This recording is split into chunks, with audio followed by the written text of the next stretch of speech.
ਅੰਗਦ ਗੁਰੂ ਅਮਰਦਾਸ ਭਗਬੰਦ। ਰਾਮਦਾਸ ਅਰਜਨ ਗੁਰੂ ਬਰ ਸ਼੍ਰੀ ਹਰਗੋਬਿੰਦ। ਹਰੀ ਰਾਏ ਹਰਿ ਕ੍ਰਿਸ਼ਨ ਗੁਰ ਬਰ ਤੇਗ ਬਹਾਦਰ ਚੰਦ।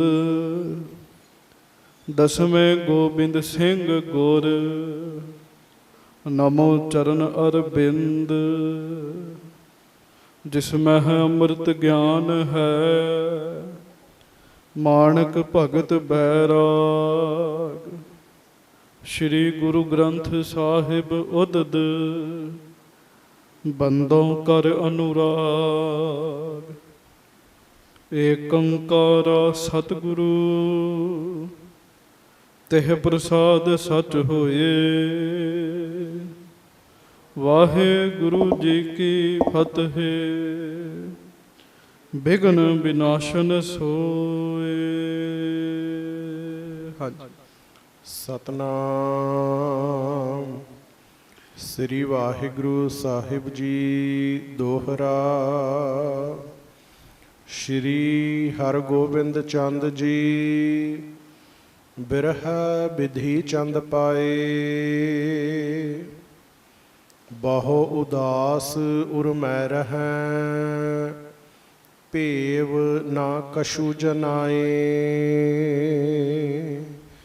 ਸ਼੍ਰੀ ਹਰਗੋਬਿੰਦ ਚੰਦ ਜੀ ਸੱਚੇ ਪਾਤਸ਼ਾਹ ਗਰੀਬ ਨਵਾਜ ਦੀਨ ਦੁਨੀਆ ਦੇ ਮਾਲਕ ਚਵਰ ਛਤਰ ਤਖਤ ਦੇ ਮਾਲਕ ਵਾਹਿਗੁਰੂ ਅਕਾਲ ਪੁਰਖ ਜੀ ਦੇ ਸਰਗੁਣ ਸਵਰੂਪ ਦਾਸਾਂ ਗਰੀਬਾਂ ਸਿੱਖਾਂ ਸੇਵਕਾਂ ਸਾਡੇ ਸਭਨਾਂ ਦੀ ਇੱਜ਼ਤ ਰੱਖਣ ਵਾਲੇ ਪੱਤ ਰੱਖਣ ਵਾਲੇ ਦਇਆ ਕਰਨ ਵਾਲੇ ਰਹਿਮਤਾਂ ਕਰਨ ਵਾਲੇ ਬਖਸ਼ਿਸ਼ਾਂ ਕਰਨ ਵਾਲੇ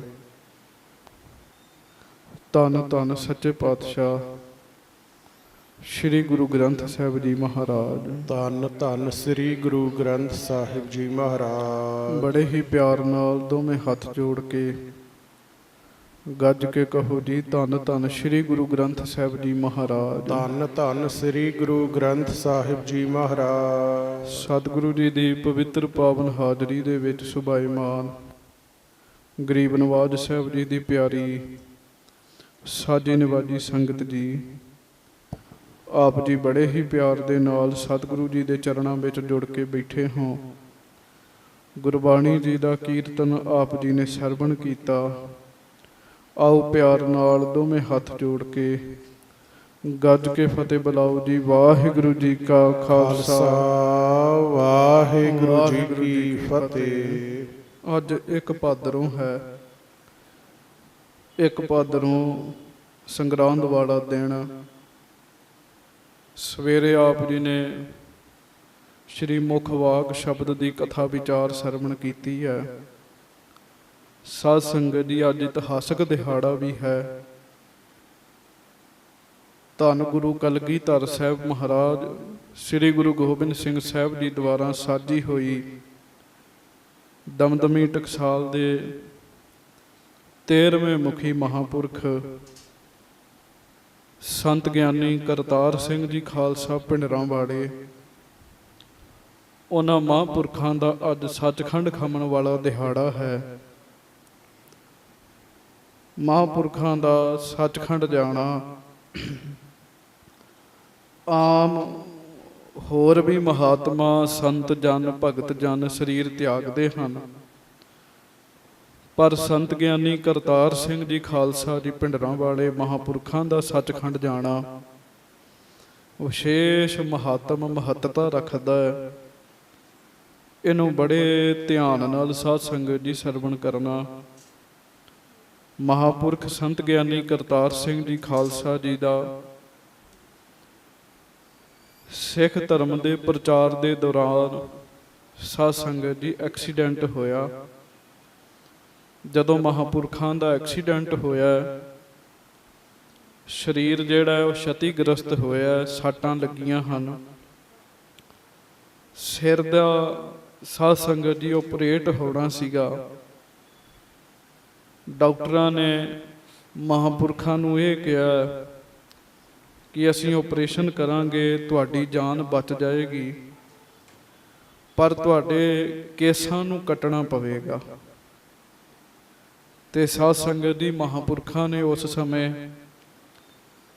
ਆਪਣੀ ਗਰਦਨ ਵੱਲ ਇਸ਼ਾਰਾ ਕਰਕੇ ਕਿਹਾ ਸੀ ਕੱਟ ਦਿਓ, ਤੇ ਕੇਸਾਂ ਵੱਲ ਇਸ਼ਾਰਾ ਕਰਕੇ ਨਾ ਕੀਤੀ ਸੀ ਵੀ ਕੇਸ ਨਹੀਂ ਕੱਟਣੇ, ਕਿਉਂਕਿ ਮਹਾਂਪੁਰਖਾਂ ਨੇ ਜਦੋਂ ਵੀ ਕਥਾ ਕਰਨੀ ਨਾ ਤੇ ਸੰਤ ਗਿਆਨੀ ਕਰਤਾਰ ਸਿੰਘ ਜੀ ਨੇ ਇਹ ਨਾਰਾ ਲਵਾਉਣਾ, ਧਾਰਨਾ ਬੁਲਾਉਣੀ, ਆਪ ਵੀ ਬੋਲਣੀ ਤੇ ਸੰਗਤ ਤੋਂ ਵੀ ਬੁਲਾਉਣੀ। ਉਹ ਧਾਰਨਾ ਕਿਹੜੀ? ਸਿਰ ਜਾਵੇ ਤਾਂ ਜਾਵੇ ਮੇਰਾ, ਸਿੱਖੀ ਸਿਦਕ ਨਾ ਜਾਵੇ। ਇਹ ਧਾਰਨਾ ਮਹਾਂਪੁਰਖ ਆਪ ਬੁਲਾਇਆ ਕਰਦੇ ਸਾਧ ਸੰਗਤ ਜੀ। ਤੇ ਜਿਹੜੇ ਤਤ ਬੇਤੇ ਹੁੰਦੇ ਆ ਨਾ, ਉਹ ਕਰਨੀ ਤੋਂ ਪਹਿਲਾਂ ਕਥਨੀ ਤੇ ਕਥਨੀ ਤੇ ਕਰਨੀ ਦੇ ਪੂਰੇ ਹੁੰਦੇ ਹਨ। ਸੰਸਾਰੀ ਜੀਵ ਨਿਰੀਆਂ ਗੱਲਾਂ ਹੀ ਕਰਦੇ ਹਨ। ਮਹਾਰਾਜ ਬਾਣੀ ਵਿੱਚ ਵੀ ਕਿਰਪਾ ਕਰਦੇ ਆ, ਬਾਤ ਨਹੀਂ ਬੈਕੁੰਠ ਸਮਾਨਾ, ਕੋਈ ਬੋਲੇ ਨਿਰਵਾ ਕੋਈ ਬੋਲੇ ਦੂਰ, ਜਲ ਕੀ ਮਾਛਲੀ ਚਰੈ ਖਜੂਰ, ਬਸ ਬੋਲਦੇ ਹੀ ਹੈ। ਜੀਵਨ ਵਿੱਚ ਉਹ ਗੱਲ ਨਹੀਂ ਹੁੰਦੀ। ਮਹਾਂਪੁਰਖਾਂ ਨੇ ਕੇਵਲ ਬੋਲਿਆ ਹੀ ਨਹੀਂ, ਡਾਕਟਰਾਂ ਨੂੰ ਇਸ਼ਾਰਾ ਕਰਕੇ ਮਨਾ ਕਰ ਦਿੱਤਾ ਵੀ ਮੇਰੇ ਕੇਸ ਨਹੀਂ ਕੱਟਣੇ, ਗਰਦਨ ਭਾਵੇਂ ਕੱਟ ਦਿਓ, ਨਹੀਂ ਹੁੰਦਾ ਆਪਰੇਸ਼ਨ, ਕੋਈ ਗੱਲ ਨਹੀਂ। ਸੋ ਮਹਾਂਪੁਰਖਾਂ ਨੇ ਫਿਰ ਉਸੇ ਦੁੱਖ ਨੂੰ, ਵਾਹਿਗੁਰੂ ਦੇ ਭਾਣੇ ਨੂੰ ਮੰਨਦੇ ਹੋਏ ਅੱਜ ਦੇ ਦਿਨ ਸਾਧ ਸੰਗਤ ਜੀ ਸਰੀਰ ਤਿਆਗਿਆ। ਮਹਾਂਪੁਰਖ ਅੱਜ ਦੇ ਦਿਨ ਸੱਚਖੰਡ ਗਏ। 1 ਘੰਟਾ ਕਥਾ ਕਰਨੀ ਹੈ ਨਾ ਜਿਹੜੀ, 8 ਘੰਟੇ ਹੱਲ ਵਾਉਣ ਦੇ ਬਰਾਬਰ ਹੈ। ਤੁਸੀਂ ਕਹੋਗੇ ਇਹ ਕਿਵੇਂ? ਇਹ ਮਹਾਂਪੁਰਖਾਂ ਦਾ ਬਚਨ ਹੈ, ਸੰਤ ਗਿਆਨੀ ਗੁਰਬਚਨ ਸਿੰਘ ਜੀ ਖਾਲਸਾ ਜੀ ਭਿੰਡਰਾਂ ਵਾਲਿਆਂ ਦਾ। 1 ਘੰਟਾ ਕਥਾ ਕਰਨੀ 8 ਘੰਟੇ ਹੱਲ ਵਾਉਣ ਦੇ ਬਰਾਬਰ ਹੁੰਦਾ ਹੈ। ਤੇ ਸੰਤ ਗਿਆਨੀ ਕਰਤਾਰ ਸਿੰਘ ਜੀ ਖਾਲਸਾ ਜੀ ਭਿੰਡਰਾਂ ਵਾਲੇ ਮਹਾਂਪੁਰਖ, ਉਹ ਸਾਧ ਸੰਗਤ ਜੀ ਇੱਕ ਦਿਨ ਵਿੱਚ 8-8 ਵਾਰ ਕਥਾ ਕਰਦੇ ਹੁੰਦੇ ਸੀਗੇ। ਇੰਨੇ ਸਮਾਗਮ ਹੁੰਦੇ ਸਨ। ਇੱਕ ਦਿਨ ਵਿੱਚ 8-8 ਵਾਰ ਕਥਾ ਕਰਨੀ, ਸੰਗਤਾਂ ਨੂੰ ਸਤਿਗੁਰੂ ਜੀ ਦੇ ਚਰਨਾਂ ਦੇ ਨਾਲ ਜੋੜਨਾ। ਸੋ ਐਸੇ ਤਤ ਬੇਤੇ ਮਹਾਂਪੁਰਖ ਜਿਨ੍ਹਾਂ ਨੇ ਗੁਰਸਿੱਖੀ ਦਾ ਪ੍ਰਚਾਰ ਕੀਤਾ, ਲੱਖਾਂ ਪ੍ਰਾਣੀਆਂ ਨੂੰ ਪਰਮੇਸ਼ਰ ਦੇ ਨਾਲ ਜੋੜਿਆ, ਗੁਰੂ ਸਾਹਿਬ ਜੀ ਦੇ ਨਾਲ ਜੋੜਿਆ। ਉਹਨਾਂ ਮਹਾਂਪੁਰਖਾਂ ਦਾ ਅੱਜ ਸੱਚਖੰਡ ਗਮਨ ਵਾਲਾ ਦਿਵਸ ਹੈ। ਐਸੇ ਮਹਾਂਪੁਰਖਾਂ ਦੇ ਚਰਨਾਂ ਵਿੱਚ ਬਾਰੰਬਾਰ ਨਮਸਕਾਰ ਹੈ। ਸਾਧ ਸੰਗਤ ਜੀ, ਜਿਨ੍ਹਾਂ ਨੇ ਕੇਸ ਨਹੀਂ ਕਟਾਏ, ਆਪਰੇਸ਼ਨ ਨਹੀਂ ਕਰਾਇਆ, ਵੀ ਜੇ ਕੇਸ ਕੱਟਣੇ ਪੈਣੇ ਆ ਤੁਸੀਂ ਆਪਰੇਸ਼ਨ ਨਹੀਂ ਕਰਾਉਣਾ। ਸਿੱਖ ਦੇ ਰੋਮਾਂ ਦੀ ਬੇਅਦਬੀ ਹੋਵੇ, ਸਾਧ ਸੰਗਤ ਜੀ ਇਹ ਕਿੰਨਾ ਕੁ ਵੱਡਾ ਨੁਕਸਾਨ ਉਸ ਸਿੱਖ ਨੂੰ ਹੁੰਦਾ ਹੈ, ਇਹ ਮਰਨ ਤੋਂ ਬਾਅਦ ਆਤਮਾ ਨੂੰ ਹੀ ਪਤਾ ਲੱਗਦਾ ਹੈ। ਗੁਰਸਿੱਖ ਗੁਰੂ ਕਲਗੀਧਰ ਜੀ ਨੂੰ ਮੰਨਣ ਵਾਲਾ ਸਾਧ ਸੰਗਤ ਜੀ ਕਦਾਚਿਤ ਵੀ ਆਪਣੇ ਰੋਮਾਂ ਦੀ ਬੇਅਦਬੀ ਨਹੀਂ ਕਰਦਾ।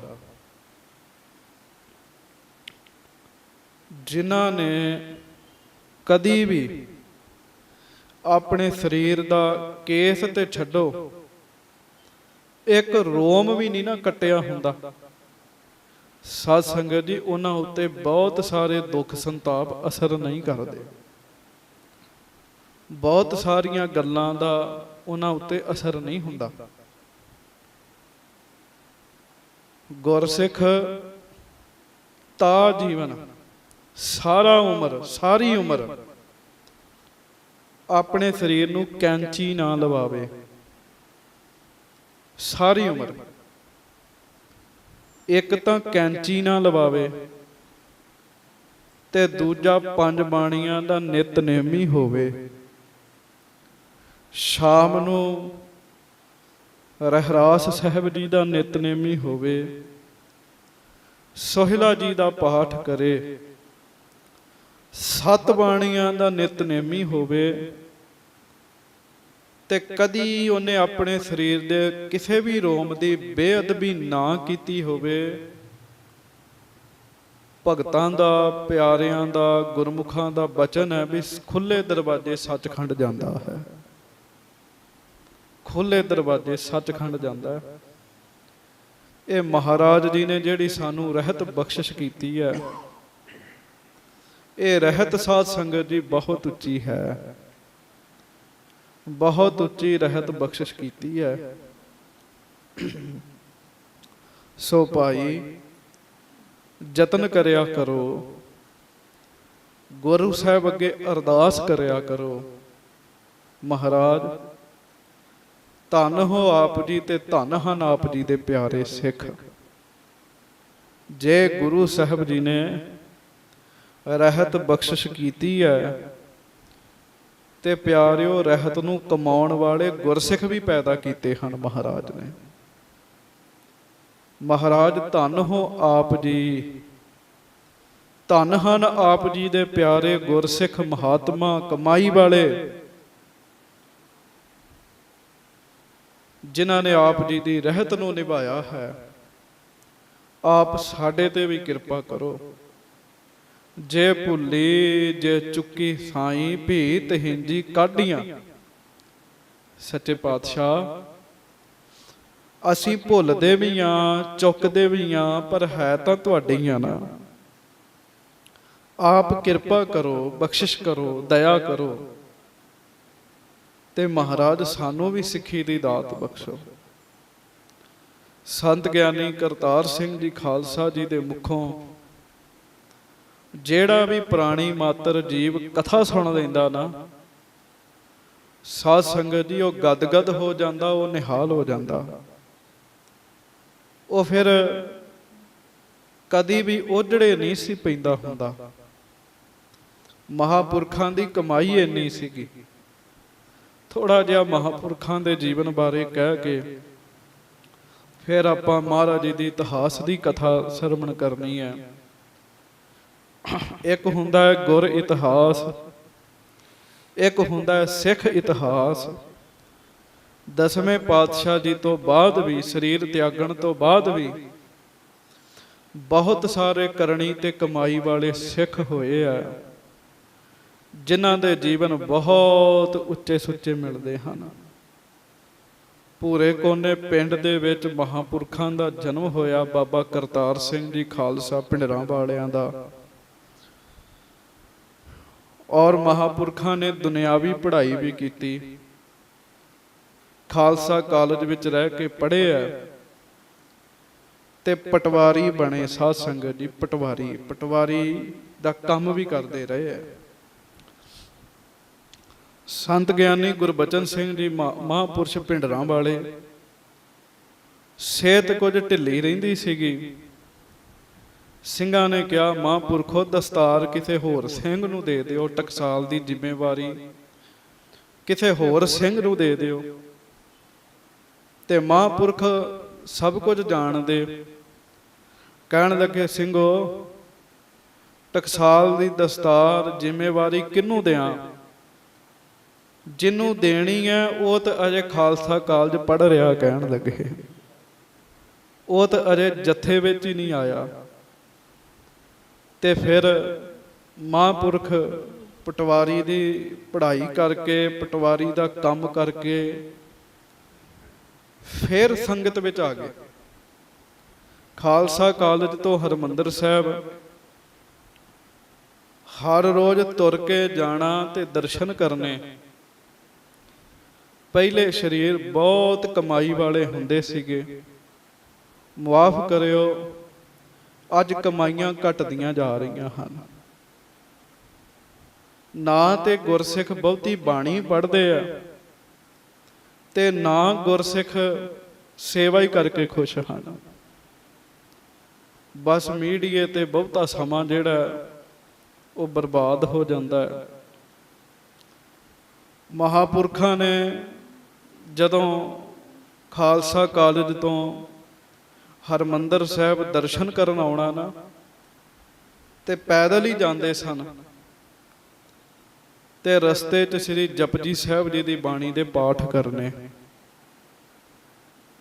ਫਿਰ ਜਥੇ ਵਿੱਚ ਗਏ ਆ, ਸੰਥਾ ਕੀਤੀ ਆ, ਬਖਸ਼ਿਸ਼ਾਂ ਲਈਆਂ ਨੇ, ਤੇ ਤਖਤ ਸ੍ਰੀ ਹਰਿਮੰਦਰ ਦੀ ਪਟਨਾ ਸਾਹਿਬ ਜਥੇ ਦੀ ਜ਼ਿੰਮੇਵਾਰੀ ਦੀ ਦਸਤਾਰ ਸਰੋਪਾਓ ਮਹਾਂਪੁਰਖਾਂ ਨੇ ਸੰਤ ਬਾਬਾ ਕਰਤਾਰ ਸਿੰਘ ਜੀ ਖਾਲਸਾ ਜੀ ਨੂੰ ਬਖਸ਼ਿਸ਼ ਕੀਤੀ। ਤਤ ਵੇਤੇ ਮਹਾਤਮਾ ਮਹਾਂਪੁਰਖ, ਉਹਨਾਂ ਦਾ ਅੱਜ ਸੱਚਖੰਡ ਜਾਣ ਵਾਲਾ ਦਿਨ ਹੈ। ਆਓ ਪ੍ਰੇਮ ਨਾਲੇ ਪੰਕਤੀ ਪੜੋ ਜਿਹੜੀ ਉਹ ਧਾਰਨਾ ਬੁਲਾਉਂਦੇ ਸਨ, ਤਾਂ ਕਿ ਸਾਡਾ ਵੀ ਭਲਾ ਹੋ ਸਕੇ, ਗੁਰਸਿੱਖੀ ਦੀ ਕਮਾਈ ਅਸੀਂ ਵੀ ਕਰ ਸਕੀਏ। ਪਿਆਰ ਨਾਲ ਗੱਜ ਕੇ ਕਹੋ ਜੀ, ਸਿਰ ਜਾਵੇ ਤਾਂ ਜਾਵੇ, ਮੇਰਾ ਸਿੱਖੀ ਸਿਦਕ ਨਾ ਜਾਵੇ।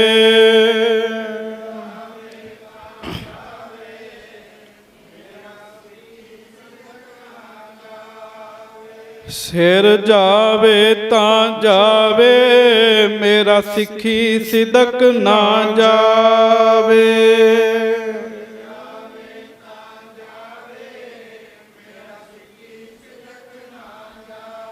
ਸਿਰ ਜਾਵੇ ਤਾਂ ਜਾਵੇ, ਮੇਰਾ ਸਿੱਖੀ ਸਿਦਕ ਨਾ ਜਾਵੇ।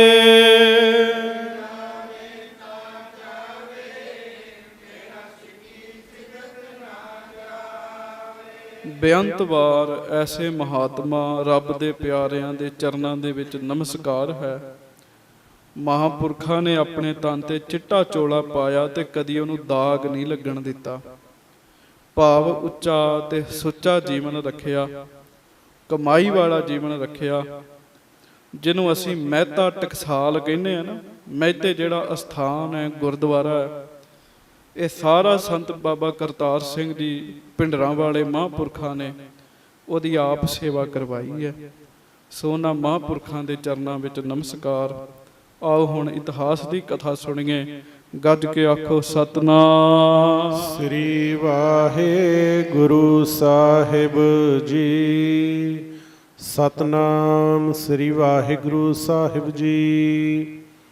ਦੋਹਰਾ ਸ਼੍ਰੀ ਹਰਗੋਬਿੰਦ ਚੰਦ ਜੀ ਬਿਰਹਾ ਬਿਧੀ ਚੰਦ ਪਾਏ। ਸਾਧ ਸੰਗਤ ਜੀ, ਕੱਲ ਆਪ ਜੀ ਨੇ ਸਰਵਣ ਕੀਤਾ, ਬਾਬਾ ਜੀ ਬਾਬਾ ਬਿਧੀ ਚੰਦ ਸਾਹਿਬ ਜੀ ਸੱਚੇ ਪਾਤਸ਼ਾਹ ਜੀ ਤੋਂ ਆਗਿਆ ਲੈ ਕੇ ਦੇਵਪੁਰ ਦੇ ਵਿੱਚ ਚਲੇ ਗਏ। ਆਪਣੇ ਪੁੱਤਰ ਦੀ ਬਾਂਹ ਗੁਰੂ ਹਰਗੋਬਿੰਦ ਸਾਹਿਬ ਜੀ ਦੇ ਹੱਥ ਵਿੱਚ ਫੜਾ ਗਏ। ਸੱਚੇ ਪਾਤਸ਼ਾਹ ਜੀ ਨੇ ਬਚਨ ਕੀਤਾ ਸੀ ਬਾਬਾ ਬਿਧੀ ਚੰਦ ਜੀ ਨੂੰ, ਬਿਧੀ ਚੰਦ ਜੀ ਸਦਾ ਸਾਂਝ ਤੇਰੀ ਪੁਛਤੈਨੀ, ਨਿਭੈ ਗੁਰ ਘਰ ਸੰਗ ਸੁਖੈਨੀ। ਤੁਹਾਡੀ ਪੁਸ਼ਤਾਂ ਦੀ ਸਾਂਝ ਸਾਡੇ ਨਾਲ ਰਹੇਗੀ। ਇਹ ਬਚਨ ਮਹਾਰਾਜ ਨੇ ਕੀਤਾ ਤੇ ਬਾਬਾ ਜੀ ਸਰੀਰ ਤਿਆਗ ਗਏ। ਸਾਧ ਸੰਗਤ ਜੀ, ਹਰ ਇੱਕ ਨੂੰ ਨਹੀਂ ਪਤਾ ਹੁੰਦਾ ਵੀ ਉਹਦਾ ਅੰਤਮ ਸਮਾਂ ਕਦੋਂ ਆਉਣਾ ਹੈ।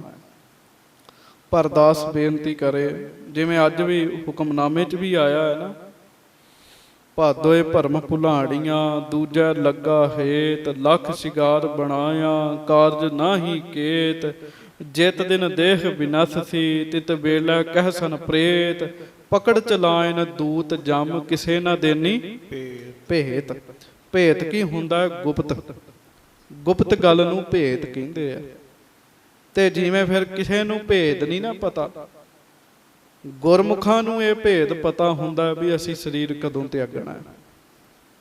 ਆਮ ਬੰਦਿਆਂ ਨੂੰ ਨਹੀਂ ਪਤਾ ਹੁੰਦਾ, ਮਨਮੁਖ ਬੰਦੇ ਨੂੰ ਨਹੀਂ ਪਤਾ ਲੱਗਦਾ। ਇੱਕ ਨਹੀਂ, ਕਈ ਗੁਰਮੁਖ ਐਸੇ ਹਨ ਸਾਧ ਸੰਗਤ ਜੀ, ਜਿਨ੍ਹਾਂ ਨੇ ਜਾਣ ਤੋਂ ਪਹਿਲਾਂ ਹੀ ਤਰੀਕ ਵੀ ਦੱਸ ਦਿੱਤੀ ਸੀ, ਵਾਰ ਵੀ ਦੱਸ ਦਿੱਤਾ ਸੀ। ਕਈਆਂ ਤੇ ਇਸ਼ਾਰਾ ਹੀ ਕੀਤਾ ਨਾ ਵੀ ਅਸੀਂ ਜਾ ਰਹੇ ਹਾਂ, ਅਸੀਂ ਜਾ ਰਹੇ ਹਾਂ। ਤੇ ਕਈ ਗੁਰਮੁਖਾਂ ਨੇ ਤਾਂ ਤਰੀਕ ਵੀ ਦੱਸ ਦਿੱਤੀ ਸੀ ਵੀ ਇੰਨੀ ਤਰੀਕ ਨੂੰ ਜਾਵਾਂਗੇ। ਹਰਿਆਣੇ ਵਿੱਚ ਮਹਾਂਪੁਰਖ ਹੋਏ ਆ ਇੱਕ ਬਾਬਾ ਸਾਬਣ ਸਿੰਘ ਜੀ, ਚੌਂਕੜੇ ਦੇ ਵਿੱਚ ਉਹਨਾਂ ਨੇ ਸਰੀਰ ਤਿਆਗਿਆ ਸੀ। ਚੌਂਕੜੇ ਦੇ ਵਿੱਚ ਨਗਰ ਦੇ ਲੋਕਾਂ ਨੂੰ ਚਿੱਠੀਆਂ ਪਾ ਦਿੱਤੀਆਂ ਸਨ, ਆਖਿਆ ਸੀ ਭਾਈ ਪਿਆਰਿਓ ਅਸੀਂ ਇੰਨੀ ਤਰੀਕ ਨੂੰ ਸਰੀਰ ਤਿਆਗ ਦੇਣਾ ਤੇ ਫਿਰ ਨਾ ਕਿਉਂ ਕੁਝ ਦੱਸਿਆ ਨਹੀਂ, ਜੇ ਕੁਝ ਪੁੱਛਣਾ ਤੇ ਪੁੱਛ ਲਓ, ਫਿਰ ਸਮਾਂ ਹੱਥ ਨਹੀਂ ਤੇ ਆਉਣਾ, ਫਿਰ ਤੁਹਾਨੂੰ ਸਮਾਂ ਨਹੀਂ ਤੇ ਮਿਲਣਾ। ਹੁਣ ਪੁੱਛ ਲਓ ਜੋ ਪੁੱਛਣਾ। ਸੋ ਮਨਮੁਖ ਬੰਦੇ ਨੂੰ ਨਹੀਂ ਪਤਾ ਲੱਗਦਾ, ਪਰ ਗੁਰਮੁਖ ਨੂੰ ਤਾਂ ਸਾਰੀ ਗੱਲ ਦਾ ਪਤਾ ਲੱਗ ਜਾਂਦਾ ਹੈ। ਮਹਾਰਾਜ ਸੱਚੇ ਪਾਤਸ਼ਾਹ ਲਿਖਦੇ, ਗੁਰਮੁਖ ਆਏ ਜਾਏ ਨਿਸੰਗ, ਉਹ ਨਿਸੰਗ ਹੋ ਕੇ ਆਉਂਦਾ ਜਾਂਦਾ। ਸੋ ਬਾਬਾ ਬਿਧੀ ਚੰਦ ਸਾਹਿਬ ਜੀ ਨੇ ਸਰੀਰ ਤਿਆਗਿਆ। ਕਹਿੰਦੇ ਸ਼੍ਰੀ ਹਰਗੋਬਿੰਦ ਚੰਦ ਜੀ ਬਿਰਹਿ ਬਿਧੀ ਚੰਦ ਪਾਏ। ਮਹਾਰਾਜ ਸੱਚੇ ਪਾਤਸ਼ਾਹ ਮਹਿਸੂਸ ਕਰਦੇ ਆ ਕਿ ਬਾਬਾ ਬਿਧੀ ਚੰਦ ਜੀ ਸਰੀਰ ਤਿਆਗ ਗਏ ਹਨ। ਹਾਂਜੀ। ਬਹੁ ਉਦਾਸ ਉਰਮੈ ਰਹੈ, ਭੇਵ ਨਾ ਕਛੂ ਜਨਾਏ। ਭਾਵੇਂ ਮਹਾਰਾਜ ਬਾਹਰੋਂ ਕਿਸੇ ਨੂੰ ਭੇਦ ਨਹੀਂ ਜਤਾਉਂਦੇ, ਪਰ ਮਨ ਵਿੱਚ ਮਹਿਸੂਸ ਕਰਦੇ ਹਨ ਕਿ ਬਾਬਾ ਬਿਧੀ ਚੰਦ ਜੀ ਸਰੀਰ ਤਿਆਗ ਗਏ ਹਨ। ਸਾਧ ਸੰਗਤ ਜੀ, ਉਹਦਾ ਕਾਰਨ ਇਹ ਹੈ, ਬਾਬਾ ਬਿਧੀ ਚੰਦ ਜੀ ਸਤਿਗੁਰੂ ਜੀ ਦੇ ਬਹੁਤ ਪਿਆਰੇ ਸਿੱਖ ਸਨ ਜੀ, ਬਹੁਤ ਪਿਆਰੇ ਸਿੱਖ। ਬੜੇ ਕਾਰਜ ਬਾਬਾ ਬਿਧੀ ਚੰਦ ਜੀ ਨੇ ਕਰਨੇ। ਸੋ ਮਹਾਰਾਜ ਜੀ ਮਨ ਵਿੱਚ ਮਹਿਸੂਸ ਕਰਦੇ ਹਨ ਕਿ ਬਾਬਾ ਬਿਧੀ ਚੰਦ ਜੀ ਨੇ ਸਰੀਰ ਤਿਆਗ ਦਿੱਤਾ ਹੈ। ਚੌਪਈ ਲਾਲ ਚੰਦ ਕੋ ਰਾਖੈ ਪਾਸਾ। ਮਹਾਰਾਜ ਬਾਬਾ ਬਿਧੀ ਚੰਦ ਜੀ ਦੇ ਪੁੱਤਰ ਬਾਬਾ ਲਾਲ ਚੰਦ ਜੀ ਨੂੰ ਸਦਾ ਹੀ ਆਪਣੇ ਕੋਲ ਰੱਖਦੇ ਹਨ।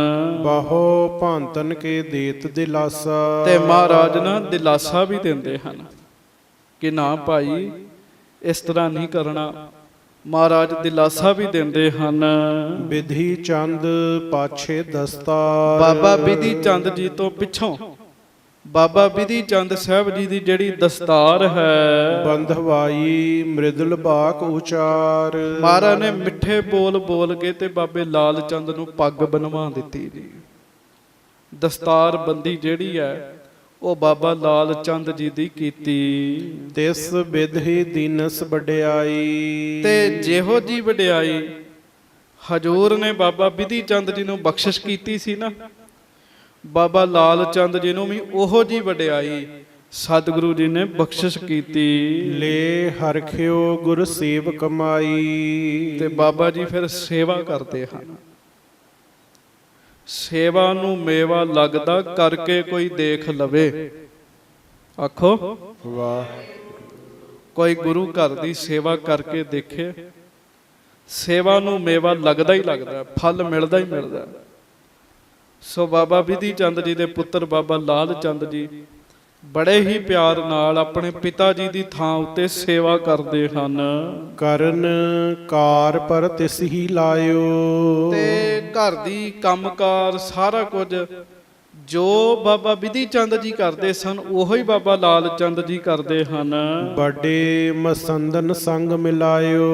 ਮਹਾਰਾਜ ਛੇਵੇਂ ਪਾਤਸ਼ਾਹ ਨੇ ਮਸੰਦਾਂ ਨਾਲ ਮੁਲਾਕਾਤ ਕਰਵਾਈ ਲਾਲ ਚੰਦ ਜੀ ਦੀ ਕਿ ਭਾਈ ਅੱਜ ਤੋਂ ਬਿਧੀ ਚੰਦ ਜੀ ਦਾ ਕੰਮ ਲਾਲ ਚੰਦ ਜੀ ਕਰਨਗੇ।